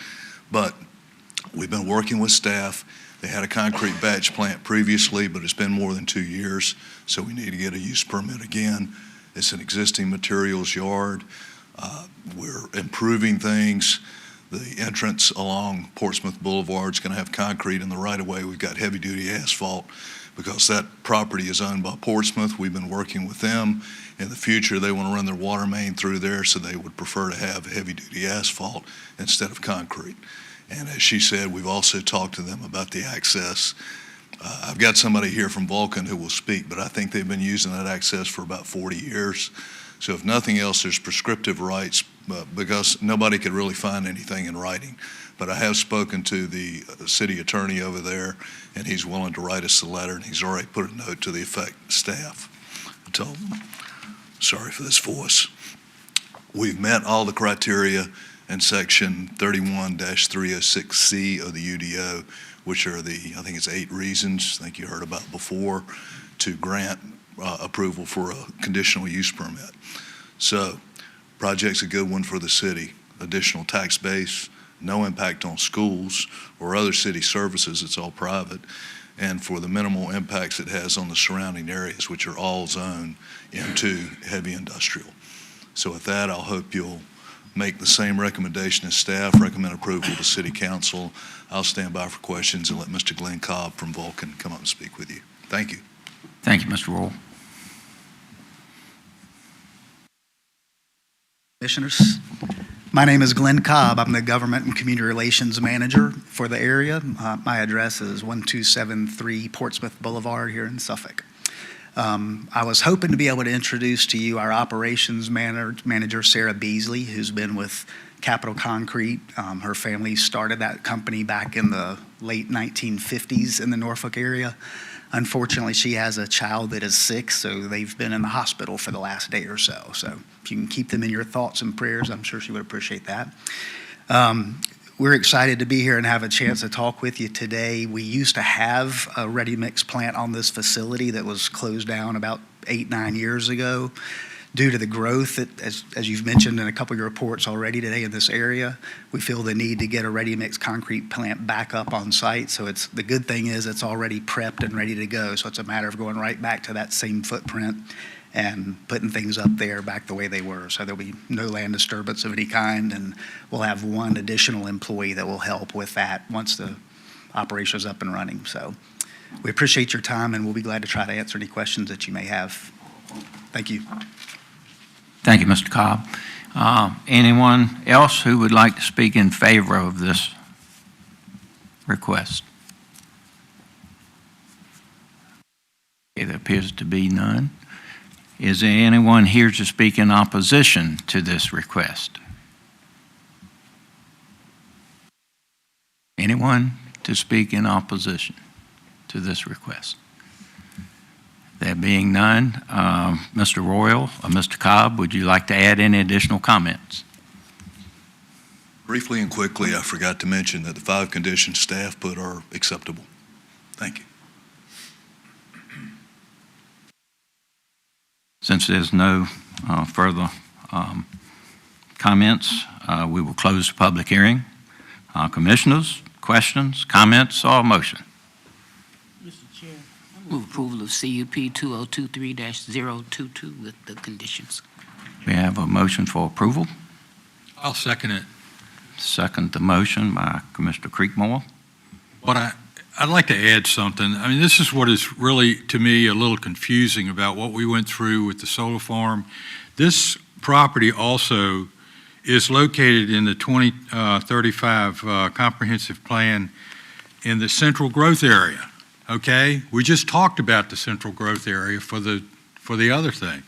Now we're going to be voting on this, which is that property has been there for a long time, but it is in the central growth area, which is one of the reasons that we rejected or we voted against the other one.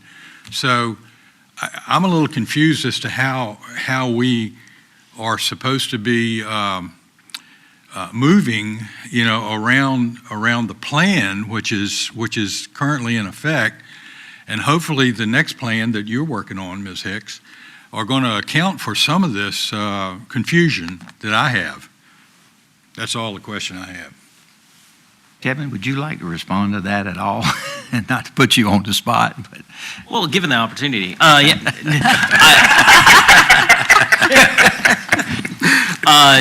a good point, Commissioner Creekmore. Growth comes in a variety of different ways. From the city's perspective, you have commercial growth, industrial growth is captured as a part of that, and residential growth. Here, you do have an existing industrial user in an existing M2 zoning district within the growth area that's not expanding its footprint, but it is expanding its capabilities from an operations perspective. Industrial users are specifically in the inner ring suburban use district a use that's appropriate. I think to elaborate a little further, with growth, you have the ability to grow jobs, as this one does. You have the ability to, establish rooftops to sustain jobs or retail and service operations within the growth area. And you want to keep those close to keep them from sprawling out. One of the key concerns with the solar facility is taking up 250 acres for something that essentially is not going to generate jobs or allow for the city to grow sustainably, as the comprehensive plan calls out. But we're still, my point is, we're still making an exception, right, for going into those areas that are marked as central growth area arbitrarily. I mean, I feel it's arbitrary. When it was originally determined for the 2035 plan. Now we're going to have another delineation for the next plan, but it's an exception to the established plan. I understand this is a different use and all that sort of thing, but again, we're making we're causing things to slide one way or the other. Okay, and that's really all I have to say about it, because in my estimation, it's not that different than what we were talking about on that other solar farm.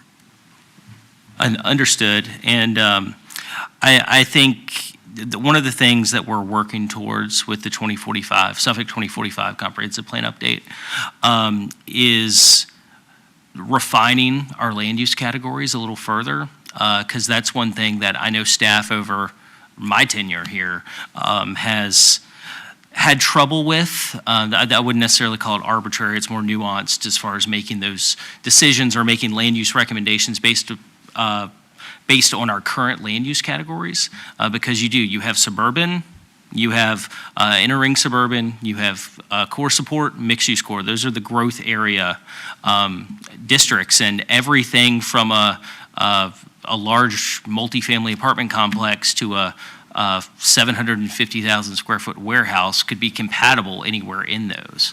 And we want to refine that a little bit so we know that, hey, this parcel is called for industrial use or employment use. This parcel is called for a high-density residential product. It's going to make those decisions a little bit more clear on y'all's end, and we're excited about that, so stay tuned.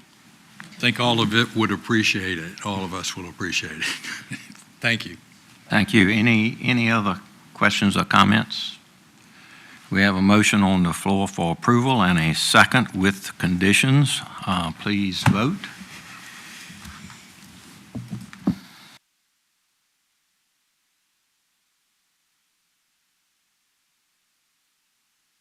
Mr. Vice Chair, the motion is approved by a vote of 6-1. So the motion is approved, and it will go before City Council on January the 17th, Wednesday, with our recommendation for approval. Thank you for bringing your information today. Moving on. Our fourth item is an exception request CEX 2023-003. Kevin? Yes, sir. Thank you. Exception request CEX 2023-003, 5246 River Club Drive, submitted by Ronald Salas applicant and property owner in accordance with Section 31-415 of the Unified Development Ordinance to grant an exception to the development criteria and buffer area requirements of the Chesapeake Bay Preservation Area to permit a pool to encroach into the 50-foot Resource Protection Area buffer on property located at 5246 River Club Drive, zoning map 60, parcel RF*O*18. The affected area is further identified in the Sleepy Hole Voting Borough Zone PD Plan Development Overlay Zoning District. The 2035 Comprehensive Plan designates the area as part of the Northern Growth Area Core Support Use District. When you act on this request, you will be acting on a resolution for a Chesapeake Bay Preservation Area exception request for property located at 5246 River Club Drive, zoning map 60, parcel RF*O*18, account number 304874700, CEX 2023-003. Once again, Staff Planner Grace Brazil will present staff's report. Thank you. And as stated, this exception request is to install an in-ground pool within the existing footprint of a concrete patio that is located within the 50-foot Resource Protection Area buffer. The property is located in the riverfront at Harborview subdivision, which was approved and recorded with only a 50-foot RPA buffer in April of 2002. The RPA buffer extends from tidal wetlands present along the rear of the property that are connected and contiguous to a tributary of the Nansemond River. The residential home was constructed just outside of the 50-foot RPA buffer, with a portion of the concrete patio at the rear of the house encroaching within the buffer area. This was the overall site plan that has been submitted, and here's an up-close image. You can see where the pool area is outlined in red and is depicted to be located entirely within that existing concrete patio area. So there is no additional impervious area proposed as part of this request. I have highlighted in yellow, it's a little hard to see on the screen before you, but the applicant is proposing the removal of 58 square feet of concrete within the buffer, as the pool is proposed to have a smaller area than the patio itself. The installation of the pool would result in 981 square feet of land disturbance within the maintained grass yard. The limit of disturbance is being mitigated by placing vegetation back within the buffer. And in areas that currently does not have vegetation, the vegetation is depicted along the top of bank and meets the minimum required mitigation rate to offset the impacts to the RPA. But this request does not propose impacts to the wetlands. But overall, staff has reviewed the development criteria for resource protection areas and found that the request meets their criteria, as this proposal is to redevelop within an existing concrete area and would result in a net decrease in impervious area within the RPA buffer. Therefore, staff does recommend approval of CEX 2023-003.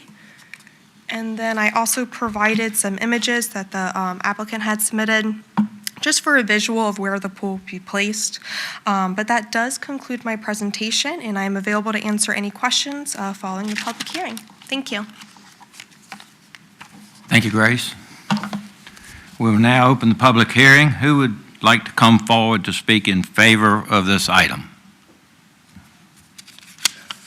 My name's Kirk Zallis. I live at 5246 River Club Drive. Grace and I have been working on this project for about almost 2 years now. I'm happy to be here today to answer any of your questions. I came, as you can see, straight from the hospital today to be here. Like I said, in the picture that she showed, the stamped concrete patio was installed when we built our house, and it's become cracked. It's kind of a tripping hazard, and it's actually sliding towards the wetlands, which is what prompted us to try to remove that. And we thought, well, when we remove it, could we put a pool there? And as Grace said, it's actually going to become a negative impact on the impervious area because the pool is going to be smaller than the patio that's there now. We've already put the fence and installed that, and the mitigation that we did for the fence was, again, over and above the planting mitigations, that were required for the fence. And then we've already started some of the planting in the fall to mitigate if the pool is approved, and then we'll continue on that with the spring to do more planting. As it stands now, because the patio's there, there's no trees that are going to be cut down, no vegetation that's going to be disturbed in doing the pool. I own the lot next door, so I got a letter saying if I want to come in approval of that or that. So I'm here as the next door neighbor to say that I support Dr. Salas's approval for the pool. Any questions? Thank you twice for coming. Thank you, I appreciate it. Is there anyone else would like to speak in favor of this proposal? There being none, is there anyone here in opposition to this project? There being none, we will close the, would you like to add anything else for either comment? Yes, or your neighbor. As a neighbor, we approve. We're happy for it. Okay. There being no one in opposition, we will now end the public hearing. Commissioners, questions, comments? I make a motion for approval. Motion made for approval. I second it. Second the motion. CX 2023-003. Motion been made and seconded With conditions. with conditions. Is there anyone has any questions or comments? Mr. Chairman, I just Yes. want to say for the record, I only support receptions when you have neighborhood support. It's a good thing you brought your neighbor with you tonight. That being said, we will now call for the vote. Commissioners, please vote.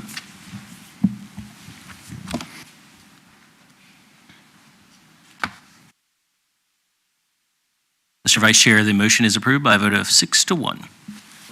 Okay, that means that you have approval, and this will go to City Council on Wednesday, January the 17th, with our recommendation for approval. You are the approving authority, so it is approved. Okay, sorry. You have it approved. You don't have to go any further with this one. No. You're done. Thank you for clarification of that. Okay, we have one more item on the agenda as public hearings. Ordinance text amendment, OTA 2023-009, and I will make a comment that there's an amended version from the one that was in your packet that was at your position today. So, Kevin? Yes, sir. This is Ordinance Text Amendment OTA 2023-009, initiated by the City of Suffolk for amendments to the Code of the City of Suffolk, Chapter 31, Unified Development Ordinance, Article 5, Subdivision, Section 31505, Authority, Section 31506, Classification of Applications and General Procedure Requirements, Section 31514, Family Transfers, and Appendix A, Definitions. The purpose of the text amendment is to update and refine the Code of the City of Suffolk, Chapter 31 Unified Development Ordinance. When you act on this request, you will be acting on a resolution to present a report and recommendation to City Council relating to Ordinance Text Amendment OTA 2023-009. And Mr. Vice Chair, you are correct. There is an amended version in front of you all today. Non-material and insignificant changes. Those are essentially refinements as it relates to some typographicals that were in the original document. So with that being said, our Assistant Director of Planning, Meg Pittenger, will walk you through this Ordinance Text Amendment. And if I could get our media folks to get rid of the voting screen, you all can see the presentation. There we go. Thank you, Kevin. And again, good afternoon, Mr. Vice Chair and members of the Planning Commission. We're going to walk you through some proposed amendments to the UDO as it relates to family transfer subdivisions. We did discuss this last month with the Committee on Ordinances, and they recommended that we bring the full proposal to you all this month. So back in September, at the September 20th City Council meeting, Council did direct Planning Commission to research and initiate some amendments to the UDO to allow for property held in trust to utilize the family transfer subdivision process as provided for in state code. Family transfers are exempt from the regular subdivision requirements, provided that a set of requirements regarding ownership and transfer of the property are met. But currently, there are no provisions in the UDO to permit property held in trust to participate in the process. The regulations stipulate, you see there on the screen, that that no family transfer shall be made by a limited liability corporation or any other legal entity which fails to meet the definition of a family. So this is the state code section that does enable localities to include provisions in the subdivision ordinance to allow property held in trust to be subdivided for a family member. You'll note that this section is permissive. It includes the word may. You're not required to do this. But again, City Council has asked Planning Commission and staff to take a look at making these provisions. The one thing that I will tell you is that if the locality includes these provisions in their ordinance, you can't change the requirements of state code. It has to follow the state code precisely. And we'll walk through what some of those differences are as we get to what the proposed amendments are going to be. So the purposes of family transfer subdivisions, basically to keep family property together, to allow property to be subdivided for family members, keep the family close, keep the property in the family group. And this language that you see here is currently in the UDO and again states the purpose and intent of the ordinance. So family subdivisions are permitted only in these three zoning districts: the A, agricultural, the RR, rural residential, which is hard to say, the RE, rural estate, and you cannot do a family subdivision on a parcel that had been created previously by a major subdivision. So you can't go in some newer subdivision. So a little bit of background information if you're not familiar with because minor subdivisions are things that are done administratively, so you all don't necessarily see those. But the minor subdivision requirements stipulate that you can only create what you always hear called 3 cuts and residue, right? 4 total lots that can be created from each parent tract as it existed on March 1st, 1970. The city just recently updated the code earlier this year to really clarify as of that date. So that's kind of a key thing. Family subdivisions do not have to fall within these requirements. Each lot in a minor subdivision has to have road frontage on a public street, which is dictated by the zoning district that it's in. And for these 3 zoning districts that are permitted to participate in family transfers, it's 150 feet. Each lot must be a minimum of 1 acre in the A and the RR zoning districts and 3 acres in the RE zoning districts. And again, this is an administrative approval, which ultimately gets signed off by the director. Staff does a review, and then the director, if it complies, would sign off on it. These do not go to any public body for review. So here's an example of what a minor subdivision might look like. You have this initial parcel that has these boundaries. It's got its road frontage there. This one happens to have road frontage on 2 sides. And then somebody would come in, do a minor subdivision to create a residue lot and up to 3 additional lots that all have to meet the requirements of the underlying zoning district and all have to have their own road frontage, which these would. For a family subdivision, there's no street frontage requirement. So as you see in this example, they were able to create 2 parcels in the back. If there's no street frontage, then, as you heard earlier in the family transfer case that we had, they have to have a minimum of a 50-foot lot, a 50-foot wide easement providing ingress and egress to the subdivision. And if the original lot, in this particular example, it does front on a road, but if the original lot doesn't front on a public street, then it has to have a reasonable easement of not less than 15 feet, providing ingress and egress to a recorded public street. So that's where these are a little bit different. People are allowed to create family subdivision parcels in the back or disconnected from a public street, again, meeting these ownership and transfer requirements. So our proposed amendments that you have there in your Exhibit B, and as Kevin and Mr. Staler indicated, you have an amended version of the Exhibit B, which basically just contained formatting errors and one period that got missed, but some formatting changes, but there's no substantial differences between the text of what you received and what is sitting there in front of you. But if you do move to approve, would like to have that motion be for the amended version. So what we're going to walk through is two definitions from the Appendix A, which is the definitions. I'm going to go over those first, even though they're at the end of the ordinance, because I think it makes sense. Section 31-505, which is the authority, which will indicate who has authority over these. Section 31-506, which is how applications are classified. And then the meat of it is 31-514, which is the family transfer section. So currently, this is what the two definitions are. We're looking at the family subdivision definition and the immediate family member or immediate family or immediate family member definitions. And you can see, this is the current text, and you can see there's some duplication on identifying who the immediate family members are between the two definitions.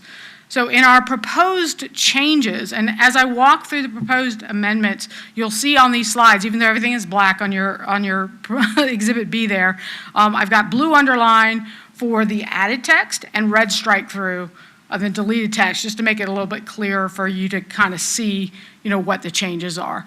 So in the family subdivision definition, we are proposing to remove all the designations of who immediate family members are. Just take that out so that there's not duplication and sometimes things that disagree with each other. I'm going to take all of that out, and it'll end up being in the immediate family or immediate family member definition.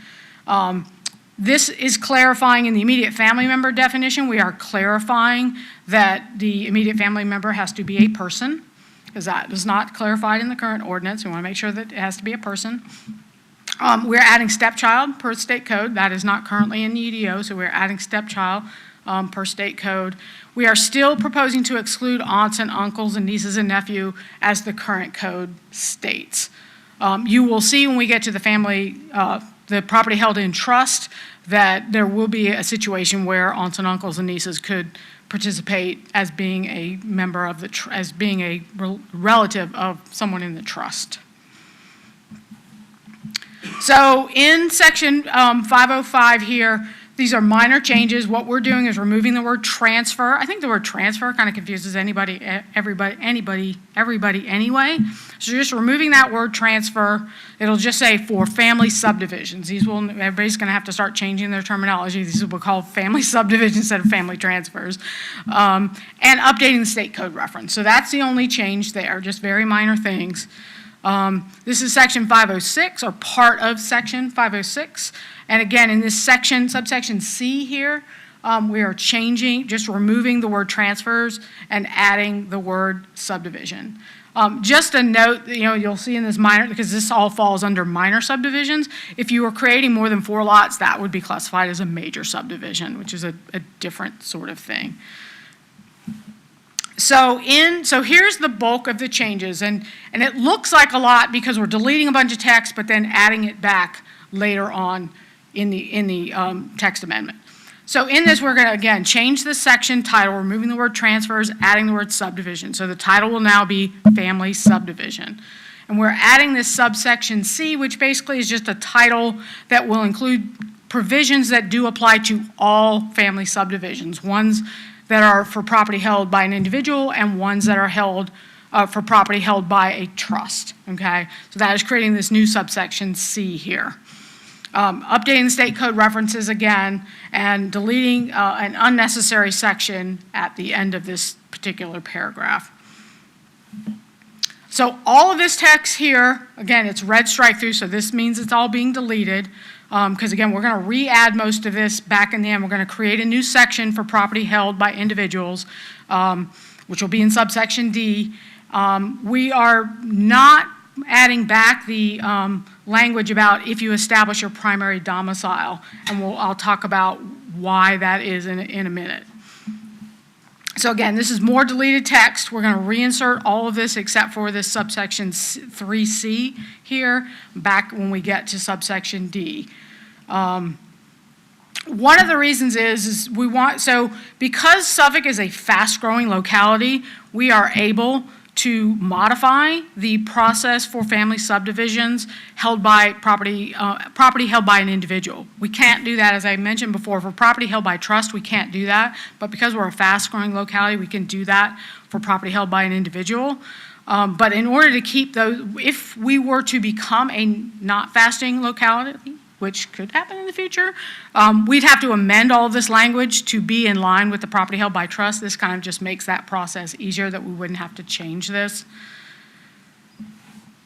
Again, more deleted language that we're going to be reinserting in the subsection D. And here we go. So here is the new language. Again, we've reinserted all of that deleted language.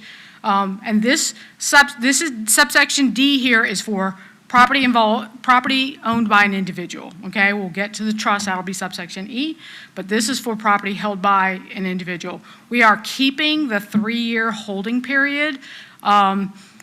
Again, because Suffolk is a fast-growing locality, we're able to modify this section.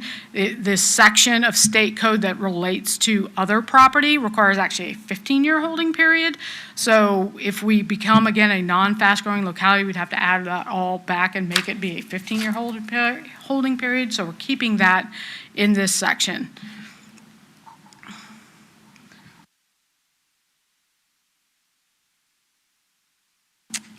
Again, more added back language in here is just a continuation of subsection D for property held by an individual. And here is a new subsection E, where we are adding the language for property held in trust. And so I want to walk through what some of the provisions are for property held in trust. All the trust beneficiaries have to be immediate family members of each other. So like me and my brother, we could hold property in trust, we could participate. But me and my best friend, if we held property in trust, we can't participate. We have to be immediate family members as defined by that new definition.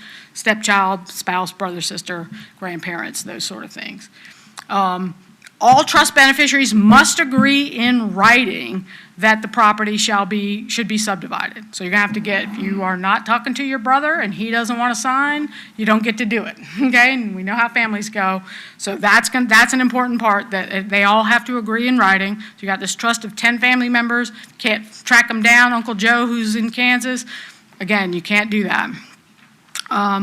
So all the purchasers or giftees of the subdivided property must be immediate family members of the beneficiaries of the trust. They do not need to be members of the beneficiaries of the trust themselves. So again, if I have property, I can give it to my niece, right? That sort of thing. Immediate family member. So I can give it to my daughter, but that person may be the niece of my brother. So I still can't give it to my niece, but I can give it to my child who might be the niece of somebody else who's in the trust.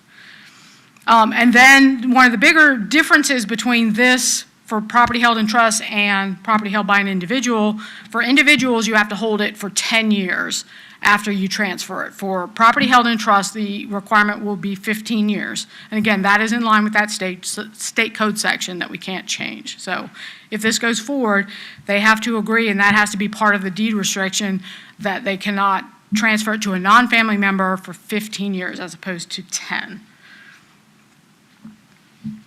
And then the last part that we're adding, again, this is added in text and just again kind of restates that they have to hold it for 15 years and they can't further subdivide it for 15 years. And again, that will have to be part of the plat. The plat will have to state that and it'll have to be part of the deed restrictions. So that is the end of my presentation, and after the public hearing, I'll be glad to answer any questions that you may have. It seems like a lot, but mostly it's a lot of deleted text and then reestablishing that into two separate sections: property held by individuals, property held in trust. And I would be remiss if I did not shout out the city attorney's office for all of their hard work in helping us get to this point, because they were certainly instrumental in making sure that we understood all the nuances, marking up the text, and making sure that we stayed in line with state code. So thank you. Thank you, Meg. We will now open the public hearing. Who would like to come forward and speak in favor of this request? Is there anyone here that'd like to speak in favor?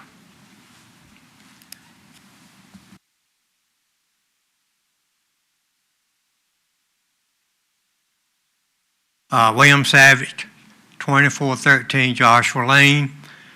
I'm in favor of what she said, but I don't understand 90% of what she said. I was concerned about the trust part, and I think she took care of that. Okay, but I just want to stand up and say I appreciate your time, and I appreciate all of y'all's time. I know I caused a big problem. I didn't mean to, but I appreciate it. Thank you for If you got coming. any questions, I'm good. Appreciate you coming. Is there anyone else here that would like to speak in favor of this request? If not, is there anyone here to speak in opposition to this request? Okay. Would you like to add any comments to your?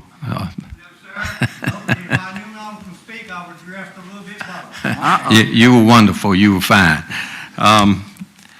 Okay. We will now close the public hearing.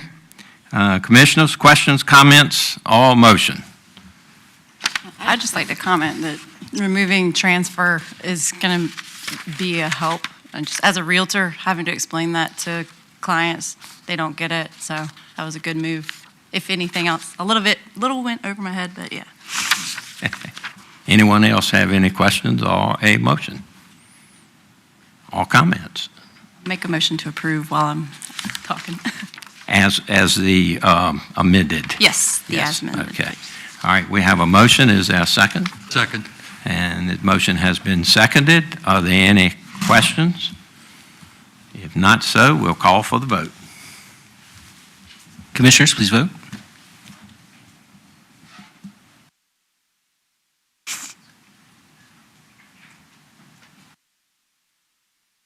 Vice Chair? Oops.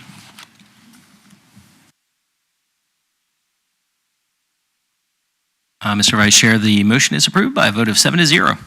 Thank you very much. Now, this one will go before City Council on Wednesday, the 17th of January, with our recommendation for approval.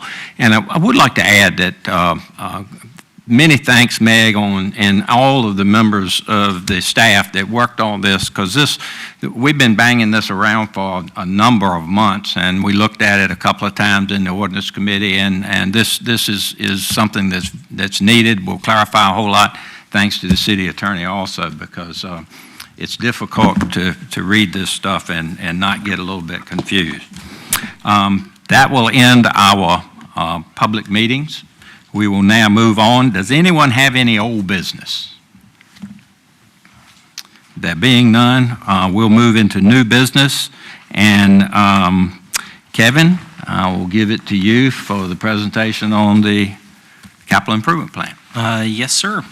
So 'tis the season for us to bring and brief you on the city's proposed capital improvements plan, program and plan for fiscal year 2025 through 2035.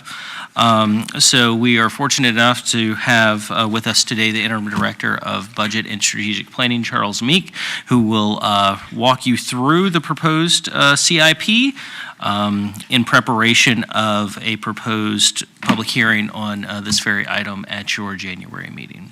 Charles. Thank you, Kevin.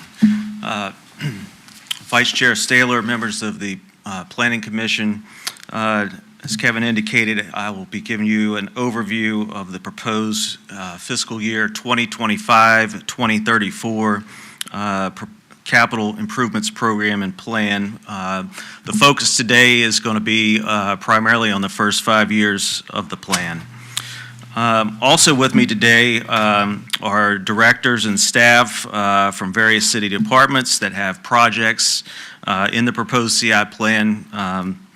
And before I get started, I'd also like to thank Commissioner Hicks and Commissioner Bauer for their input, questions, and service on the CIP subcommittee meeting that we held in November. I'd also like to thank the budget staff for their diligence in coordinating the process, putting the document together, and the city manager's CIP development committee, city departments, and Suffolk Public Schools for their assistance. As a reminder, the CIP is a plan. It's to address the city's infrastructure needs over the next 10 years with an emphasis on the first 5 years. It's not a budget, but it does serve as a financial planning tool for annual operating and capital budget and future budget projections. We update it annually, and year one is included in the city manager's proposed budget. Looking at the CIP process, it's important to note that the plan doesn't get developed in a vacuum. It occurs over several months, and there's several review points in the process. We send out request packages in August. Those are due back to the budget office in late September, reviewed by budget staff, compiled. We then hold meetings with the requesting departments, the city manager, Suffolk Public Schools, and then develop a proposed CIP based on the needs, the infrastructure needs of the community and affordability to afford projects. In November, we hold a CIP subcommittee meeting with the mayor, vice mayor, and 2 members of the planning commission. Review the plan with them, receive feedback, and then we come to the planning commission, which we're here today, to provide a first presentation. We'll come back to you in January, take your feedback and guidance, and ask for adoption. It then moves to the City Council in February. At the first meeting, we make a formal presentation. We hold a public hearing at their second meeting in February. They will direct any changes that may be necessary, and then the CIP gets adopted. The first year, again, is put forward in the city manager's proposed budget. Looking at the 5-year overview, of course, each year we receive more project and funding requests than what we can reasonably afford, so we have to prioritize in putting this together. Our priorities in developing the plan this year were to keep ongoing projects moving forward, prioritize projects where we're leveraging state and federal fundings, and then we evaluated our bond capacity and ability to supplement projects with general fund cash funding and capital reserve funds. The 5-year total for the proposed plan is $383 million, covering all the different funds, public utilities at $75.5 million, the fleet fund at $4.1 million, stormwater fund at $16.9 million, the transit fund at $2.7 million, and the general government fund and projects at $283.6 million. Taking a look at the overall revenue sources, on the public utility side, we have a mix of utility revenue bonds and utility fund cash. I'll point out that the first year in the plan, $7.5 million is all cash funding, and that helps minimize any rate increases to the water and sewer rates. The fleet fund, we have one project there that is going to be funded with general obligation bonds. The stormwater fund, we're continuing with our strategy of providing $1 million a year in stormwater cash revenue and supplementing that with stormwater revenue bonds anywhere from 1.3 to nearly $5 million a year. The transit fund is all federal funding in the proposed plan at $2.7 million. And then lastly, the general government projects. We have state and federal funds, bond funds, and general fund cash and capital reserve. So to note here, you will see that we are proposing to issue in the neighborhood of about $35 million on average over the first 5 years. And that's a little bit different from previous years where we were issuing $30 million was our cap. We've talked with our financial advisors and looking at the revenue trajectory of the city over the last several years. We feel comfortable that we can increase our bond issuance to about $35 million. We're also proposing to supplement the bond funds with general fund cash of $60.9 million. And part of this funding comes from reoccurring cash that we're required to put into the budget to meet our financial policy requirements. That is anywhere from $6.5 to $8 million a year. As the general fund budget grows, we provide additional cash funding per our financial policies. The capital reserve cash is also general fund money that comes from year-end surpluses. So as we end years with general fund savings, that funding falls to fund balance. We provide a base level of fund balance of 20%, 2.5% for budget stabilization, and then anything in excess of that falls to capital reserve, which we can then reappropriate for capital project needs. And so we're looking at $22.9 million across the first 5 years of the CIP.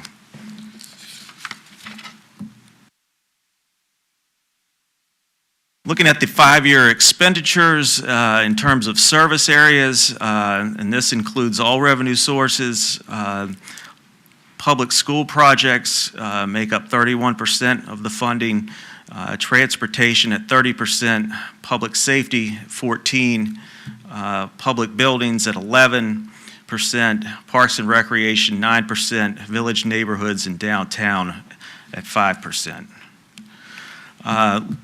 Taking a little bit of an alternative view, just focusing on the local funding, which in this case would be bonds and the general fund cash/capital reserve funds. It changes the percentages a bit. 38% of the local funds are programmed for public school projects, 18% for transportation, 17% for public safety, 13% for public buildings, 8% for parks and recreation, and 6% for village neighborhoods and downtown. Our 5-year revenue sources for general government projects, 60% bonds, 22% general fund and capital reserve cash, and 18% state, federal, and other funds. Getting into some of the projects, we have up on the screen, but you can also follow along in the book, Parks and Recreation, beginning on page 21. We have a number of Parks and Rec projects that we're proposing. The first being Parks and Rec capital maintenance at around $600,000 per year. The first year, we have an additional $50,000 in there, and that's for the expansion of the Pughesville Park parking lot.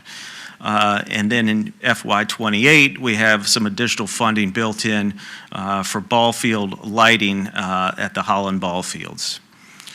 Lone Star Lakes Park, we have $3.9 million over the first 5 years, $3.7 in fiscal year 26. That is for the North Road improvements. $201,000 in FY29 to get design started on the Welcome Center at Lone Star Lakes Park. Construction would be in the year 6 and beyond. We have a trail enhancements project, and this is to make improvements or to extend or enhance trails within existing parks, $50,000 every other year. The Seaboard Coastline Trail, at $5.6 million. The first year, 5.1 is all grant funding, $490,000 in year 2, local cash match. And this is to extend the trail from the driver trailhead to about Nansman River High School, and then also from Suburban Drive to Moore Avenue. The driver complex, we've programmed $1.2 million in FY26 to get some work started on the former driver transmitter site. We've got some road improvements that need to be made, as well as to establish some ball fields at that complex. Sleepy Hole Park renovation, $986,000. The bulk of that funding in FY27 to develop a dog park at Sleepy Hole Park, and then $300,000 in FY29 for an adventure playground. East Suffolk Athletic Fields, we're programmed $600,000 in FY26 to create multi-purpose fields at the East Suffolk Athletic Field complex, which is currently used for school maintenance. It's adjacent to the East Suffolk Recreation Center. The city will be taking over that property in the near future as schools maintenance is moving to a lease facility. Water access to the Nansman River, we programmed some money in the current year to get that started. We have $345,000 in year 1 for design, and then in FY26, $2.6 million for construction. This is what is known as the Brady's Marina site. The city is acquired, and we will be installing a boat ramp there with some piers and other on-site improvements. We have an aquatic facility program to get started in FY29, and then the bulk of the construction money is in the out years. Downtown Recreation Center, $170,000 for a feasibility study in FY27, $800,000 in FY29 to get started with the project, and then construction funding is in the out years for that one. Holly Lawn Cemetery improvements would be extending the road network to the last section of the cemetery to open that up. $234,000 in years FY26 and 27. Lake Mead Park improvements, $600,000 in FY25, and this is to replace the playground at Lake Mead Park, which is over 20 years old. Good news story there is we're pretty confident that we're going to receive about half of this funding from foundation or other grant sources. The $1 million in FY28 is to establish a permanent building on site for the tennis program, as well as our rangers that operate out of Lake Mead Park. They're currently in a trailer on the property at this time. The JFK field lighting, you've probably heard of the JFK replacement middle school project. The city is required to install lighting for after-school recreation, adult league, and youth sports, which is used by the city on those ball fields, and that's $750,000 in FY27. The Bennett's Creek Recreation Center Gymnasium, that project is in the out years. It's adding a gym, indoor gym and basketball court to the Bennett's Creek Recreation Center. Cedar Hill Slope Stabilization is $175,000 additional funding to help with the reinforcement of the bank at Cedar Hill Cemetery. Some of the cost estimates for that project have come back, and they're more than we previously anticipated. We have gateway beautification at $75,000 a year, and this is to improve the entrances to some of the gateways into the city. Hobson Park is a new project. In year 2, we received some grant funds to purchase some property in the Hobson community this year, and looking to develop a small park with outdoor basketball and some other amenities on site. We feel confident that we can receive some grant funding to assist with that project. Holy Neck Recreation Center / park is in the out years, and that is to establish a recreation center or park or some combination thereof in the Holy Neck borough. Jericho Park, similar to Hobson, $455,000 to create a small park in the Jericho area of the city. Again, predominantly funded with grant funds from state and other sources. And then lastly, a Riverwalk Trail, which is in the out years, and it's establishing a Riverwalk from Constance North Park north along the Nansemond River. Public buildings and facilities is on page 35 of the CIP. First set of projects is for the Suffolk Executive Airport, the terminal kitchen and dining area renovation at $200,000 in the first year, and that is to expand the kitchen area and dining area for the restaurant and patrons. There's a huge demand for that at that facility. We also have a new T-Hangar G, $1.4 million. We have a waiting list for leased space at the airport. 80% of the funding for the site work will be provided by the Virginia Department of Aviation. And then lastly, the airport master plan update. We're periodically required to update the master plan for the airport. The good news there is it's 98% funded by state and federal dollars. Moving to city buildings, public building capital maintenance at anywhere from $1.4 to $1.6 million a year. There's some additional funds built into the first year to replace the HVAC system at the North Suffolk Library, and also in years 2 and 3, security system upgrades at some of the city facilities.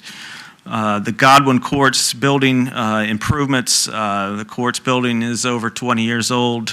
We got started over the last couple years with interior improvements, new carpet, furniture replacement, painting, and this is a continuation of that with some elevator upgrades as well.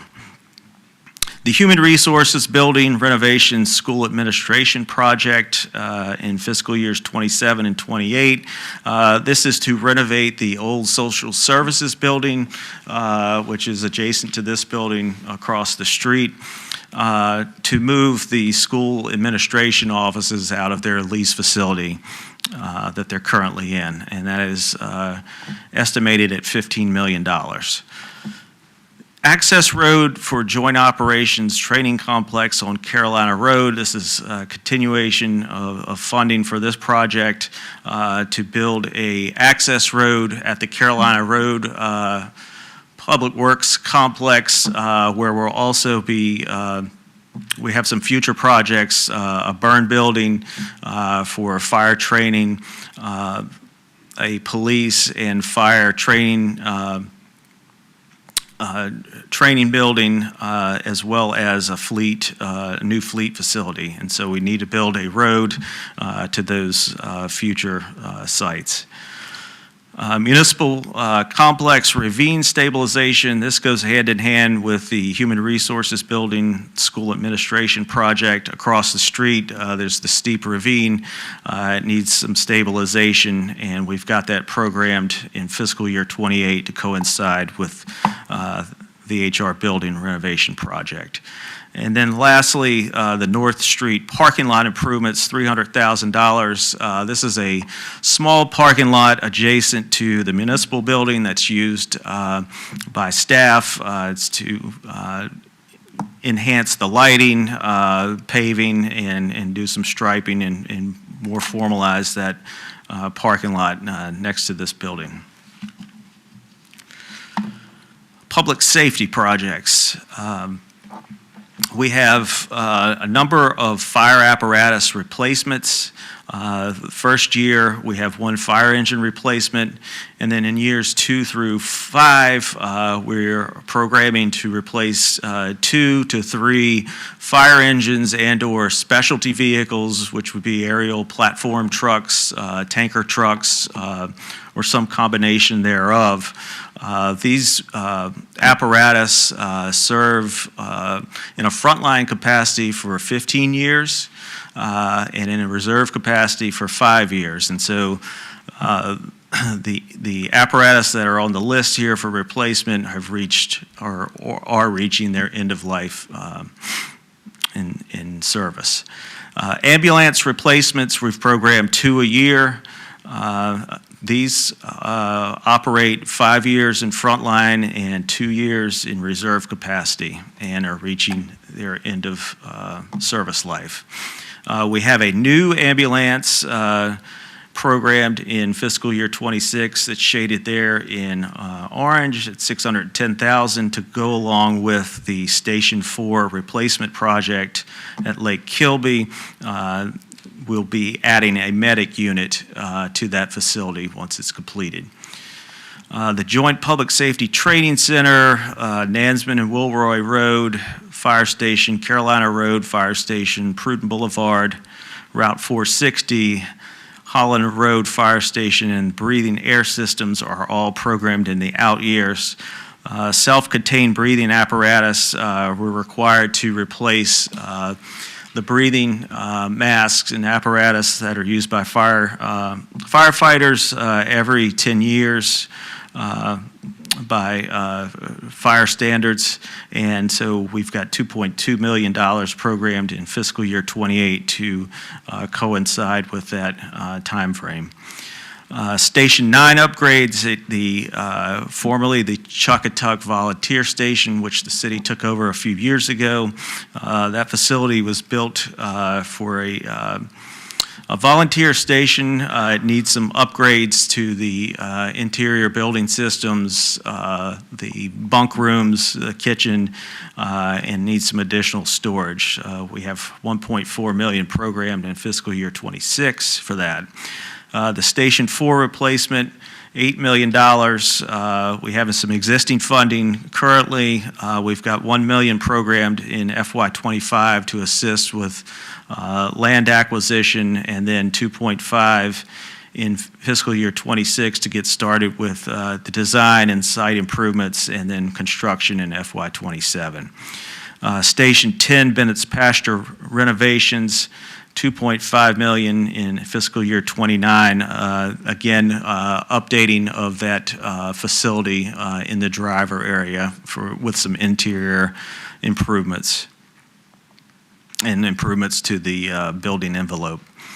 On the police side, Joint Public Safety Training Center is in the out years. Police Training Center at Whaleyville. The police department is currently utilizing this facility in the Whaleyville community. The building needs some interior repairs, some roof work, and then also looking to add some fencing and some K-9 training equipment at that facility. Lastly, the Backup 911 Center is in the out years, so we have no program funding in the first 5 years for that one. Moving on to public school projects, page 69 of the CIP book. First project, schools, major repairs and systems replacement. $5 million beginning in fiscal year '28 and again in fiscal year '29 with additional money in the out years. And that's to make roof repairs, HVAC system upgrades and improvements, and other system and repairs in school facilities. We have the JFK Middle School replacement, $25 million in fiscal year '25, and this is the balance of funding needed for replacement of the JFK Middle School. That project is underway. We've gotten, the school system has gotten bids back, and so we have a $75 million all-in cost on the JFK Middle School. Northern Shores Elementary School addition, that project has been in the plan for a couple years.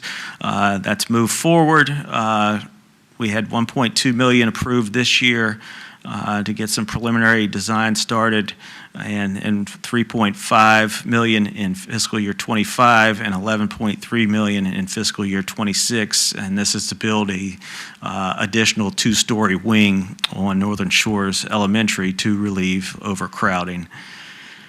And to get rid of the trailers that are currently on site. College and Career Academy at Pruden, $2.6 million in fiscal year '27 to make some interior updates and modernize that facility for students and the programs, the career programs at Pruden. The next project is the Elephants Fork Elementary School replacement project, beginning in fiscal year '28, $9.5 million, $26.2 million in fiscal year ~29, and what's not shown is in year 6 is another $18.7 million for a total of a little over $54 million school replacement project. The Forest Glen Middle School replacement, Nansman Parkway Elementary replacement, the Nansman River High School addition, John Yates Middle School replacement, and the second phase of the school's operations facility at the former Mount Zion Elementary School are in the out years. Moving on to village and neighborhood projects. It's on page 77 of the CIP. This cost center includes village and neighborhood projects, open space, and downtown implementation initiatives. The village and neighborhood improvements consist of paving improvements and closed drainage in primarily the projects are in the Rosemont and Lloyd Place neighborhoods, which we've been implementing over the past several years. So we'll continue with that here in this CIP. The open space improvement project is $250,000 a year, and this is to acquire lands as they become available for public improvements, small park projects, things of that nature. And then lastly, the downtown implementation plan initiatives at $6 million over the first 5 years. The first year, $2.6 million, which includes the Saratoga East parking lot improvements in downtown, some funding for the downtown Festival Park,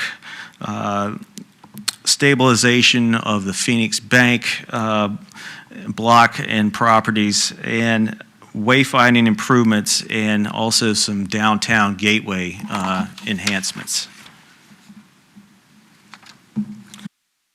Transportation. We have an extensive list of transportation projects. The good news here is about half of those are programmed with state and federal funding sources, so about $43 million in grant funds to go along with about 42 in local. The first project, Holland Road, is the last tranche of funding to complete the Holland Road improvements at $3.1 million. We have Godwin Boulevard improvements at $2.5 million, Route 17 road widening at $3 million, the Shoulders Hill Phase 2 and Phase 3 improvements staggered over years, fiscal year 26 through 29. That's about $20 million. The Kings Fork Road, Nansman Parkway, Bridge Road widening, and Route 58 Gateway Road are placeholders in the out years as funding comes available. We're continuing with the diverging diamond interchange at Godwin in fiscal year 26 and 27. We received $12.9 million in state and federal funds this year for that project, so it's underway.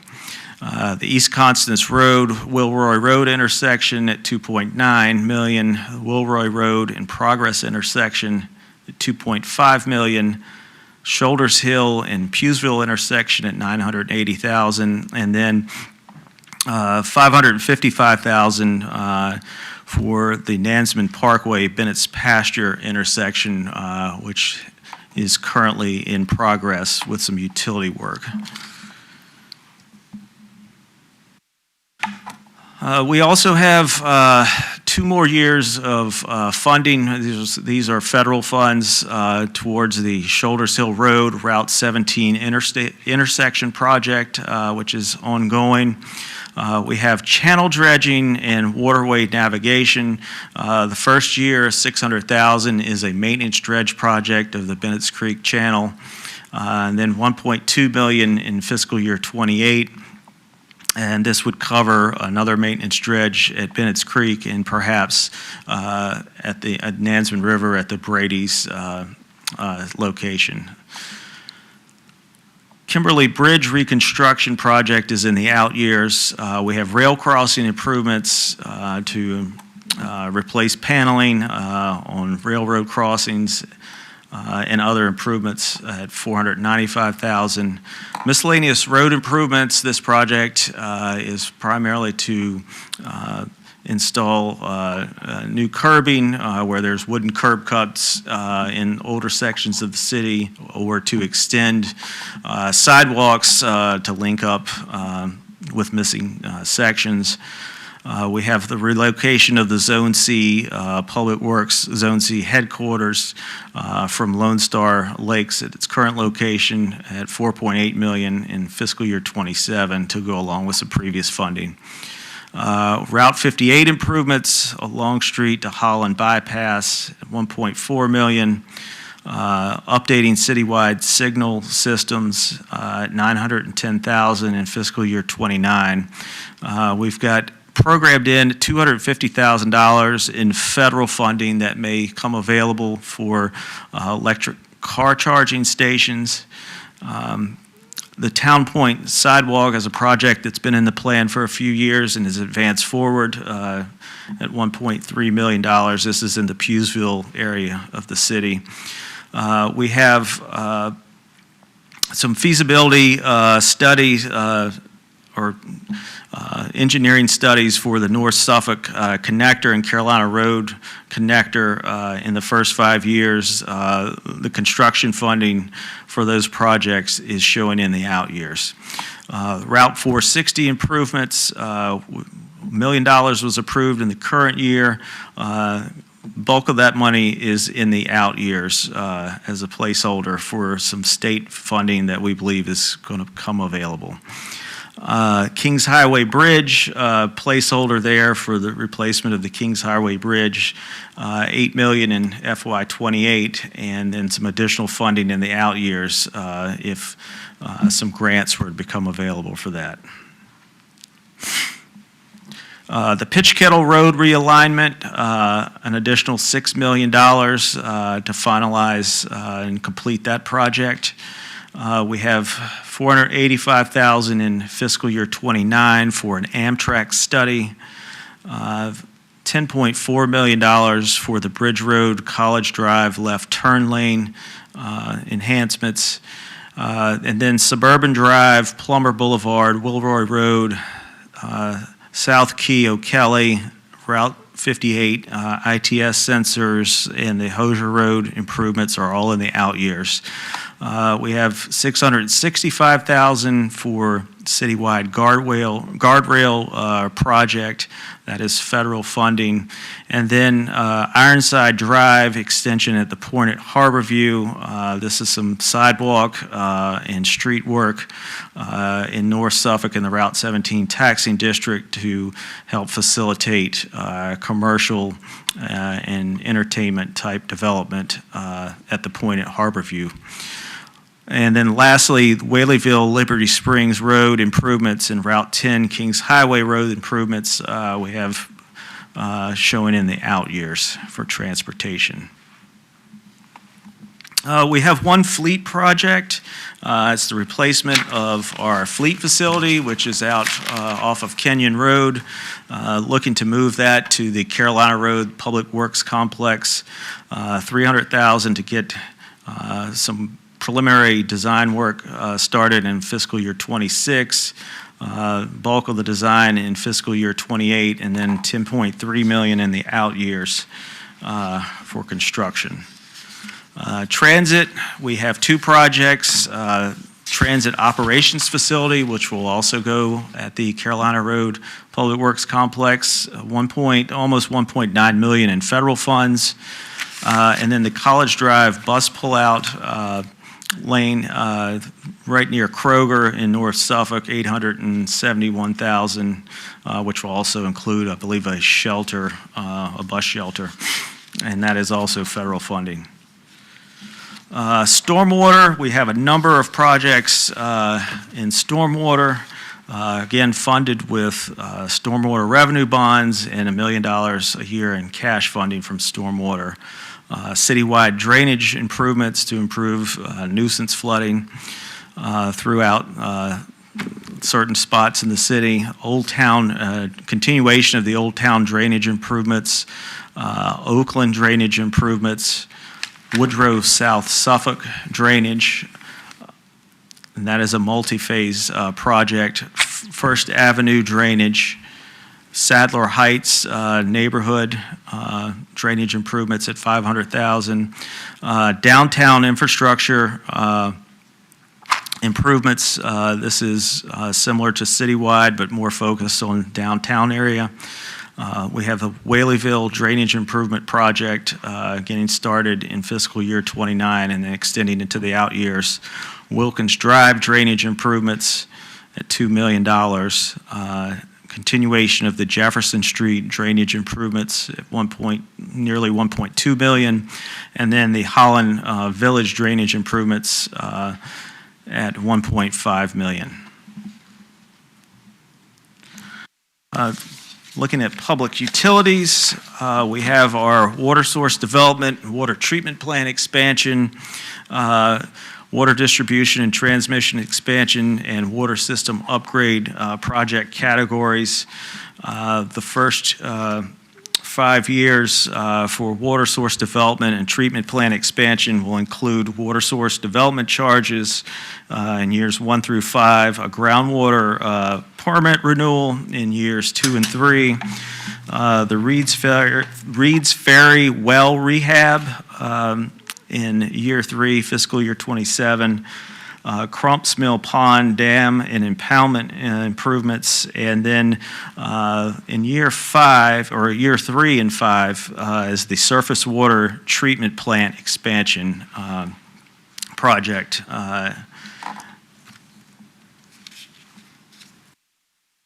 Looking at the water distribution and transmission system expansion, we have a couple projects there. The southern transmission main going towards Isle of Wight, and the Route 58 supply transmission main.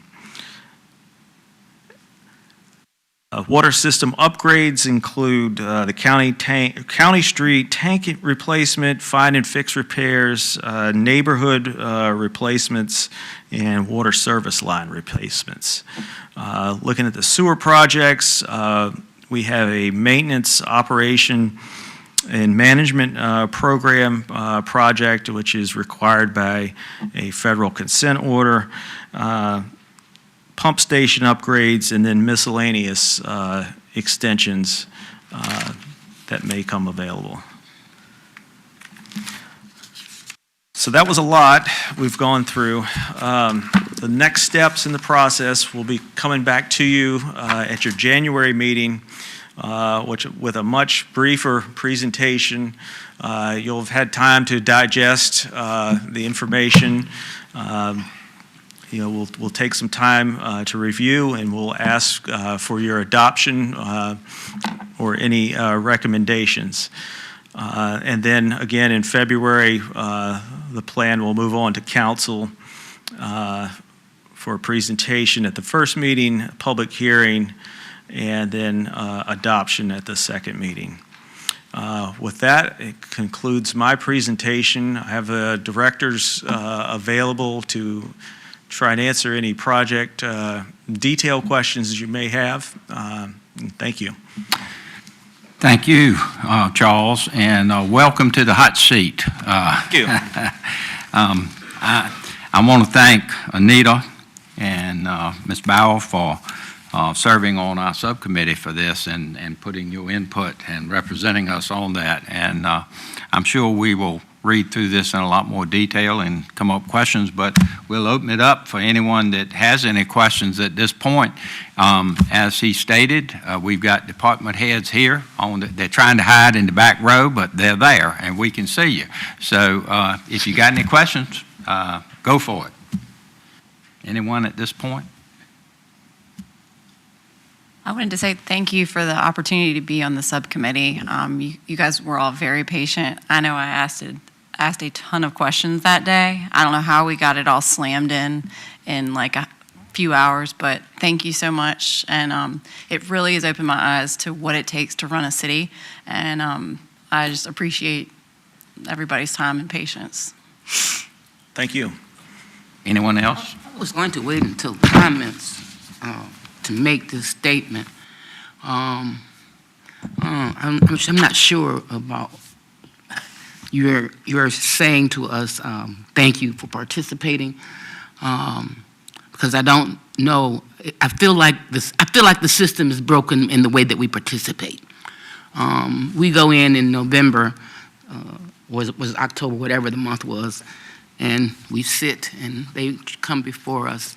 They give us this information, and unless we are mathematicians or are strong on what kind of questions we need to ask, we're kind of stuck because they take the paperwork away from us. We don't get to look at it anymore. In fact, we don't even get a copy. But we participated in the process, and I just don't feel like I participated in the process. So I just needed to say that for the record. I noticed it the first time or two. I think this is my third time around. And it just feels strange that I am told that I have participated in the project, and I don't feel like I have. I'm glad to be sitting in the room where the numbers are being spread, but there's something broken about the way we participate. I agree. I would agree in that I felt like it was more of an educational thing, but I don't know what role we had. I don't know what the fix is. I just know that it just didn't feel like I was actually participating. I hope you will take that under advisement. Certainly will. We certainly will. We'll take that under advisement and give that some thought. I will comment that I was fortunate, I think, on 2 occasions to sit on that committee, and there was, I think, first time I was on it, there was a lot more open conversation back and forth. And then I think the last time, which was 3 or 4 years ago, it was the same thing. We couldn't take the information with us after the meeting. It was collected at the end, and I thought that was a little strange at the time. So maybe it's something we can discuss and look at going forward, because it is a lot. Even getting this on Thursday and sitting down with my yellow highlighter and going through it and everything, it's a whole lot. And so it is a lot to ask those of us that are not in it on a day-in basis to look at it and make a decision in a short period of time. So any questions that you have at the next meeting, they will be welcome, obviously. Anyone else have anything they'd like to say about it? Questions for department heads? I presume all of you will be back at the January meeting after we've had a chance to really dig into this. But thanks for all the hard work. Thank you. Okay. Any other questions on this? Okay, moving on. Status report of the city council meeting November the 15th, 2023. Kevin? Yes, sir. That was quite a meeting back in November. The first, you may recall, rezoning request, Mosaic at the riverfront. That was approved with the proffers as offered by the applicant. The Turlington Road Associates rezoning on behalf of Napolitano Homes was approved with proffers as submitted. They are on Turlington Road. The CUP for the Royal Farms on Bridge Road was withdrawn before City Council's meeting. As such, that is no longer under consideration. The homeless shelter at 2361 Pruden Boulevard, city-initiated project there, was approved with conditions, and ordinance text amendment related to warehousing standards was approved by City Council at their November 15th meeting. Thank you very much. Status report, any preliminary plats approved? It says none, so we're not. So moving on along, I know we have somebody that needs to exit pretty quickly, but we'll ask for any commissioners' comments. Excuse me, I have to get my COVID shot. and that's really, really important since we lost one of our members because of that. So I'll go to you first. I'll just ask you first, Commissioner Creekmore, do you have any comments for the meeting? No, I'd just like to, we talked about this season, and I'd like to wish everybody a Merry Christmas and a prosperous New Year that's coming up, because we'll be into next year next time we meet. Merry Christmas. Well said. Mr. Everwine? I'd like to wish everybody happy holidays and be safe. And also, I have not had a chance. We were planning on going out Sunday evening to Sleepy Hole Park to see the lights, but as you know, Sunday night was probably not the ideal night to go.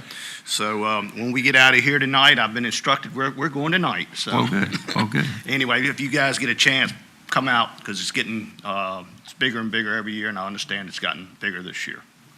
I had plans to go to it, and I understood it was closed that night for a problem, so I'm glad I didn't go. I was told I wasn't leaving the house. So. Commissioner Hicks? I'd just like to say happy holidays, and I don't want to bust you guys' bubble, but it is better. I've gone a couple of times. Okay. Well. All right, moving down to the other side, and I've got my head on swivel, so I'm going to try to catch everybody. Commissioner Goodwin? Merry Christmas. Very good. Commissioner Bauer? I just want to say thank you to everybody on the commission and also city officials that we work with for welcoming me in this first year on the planning commission. I know I can be obnoxious with how many questions I ask. I'm just trying to do my best and learn a lot, but it's really been a pleasure. So I'm grateful to be here, and I hope everybody has a great holiday. I would say Commissioner Edwards, but he talked a lot already, so. Commissioner Edwards, nothing? All right, well, I'll close it with, obviously, keep our leader in your thoughts and prayers. He just found out he had the issue today. I appreciate your cooperation tonight and your assistance tonight on everybody. I do wish everybody here a Merry Christmas and a Happy New Year coming, and we will see you in January. Thanks so much. We stand adjourned. Okay. Thank you, Mr.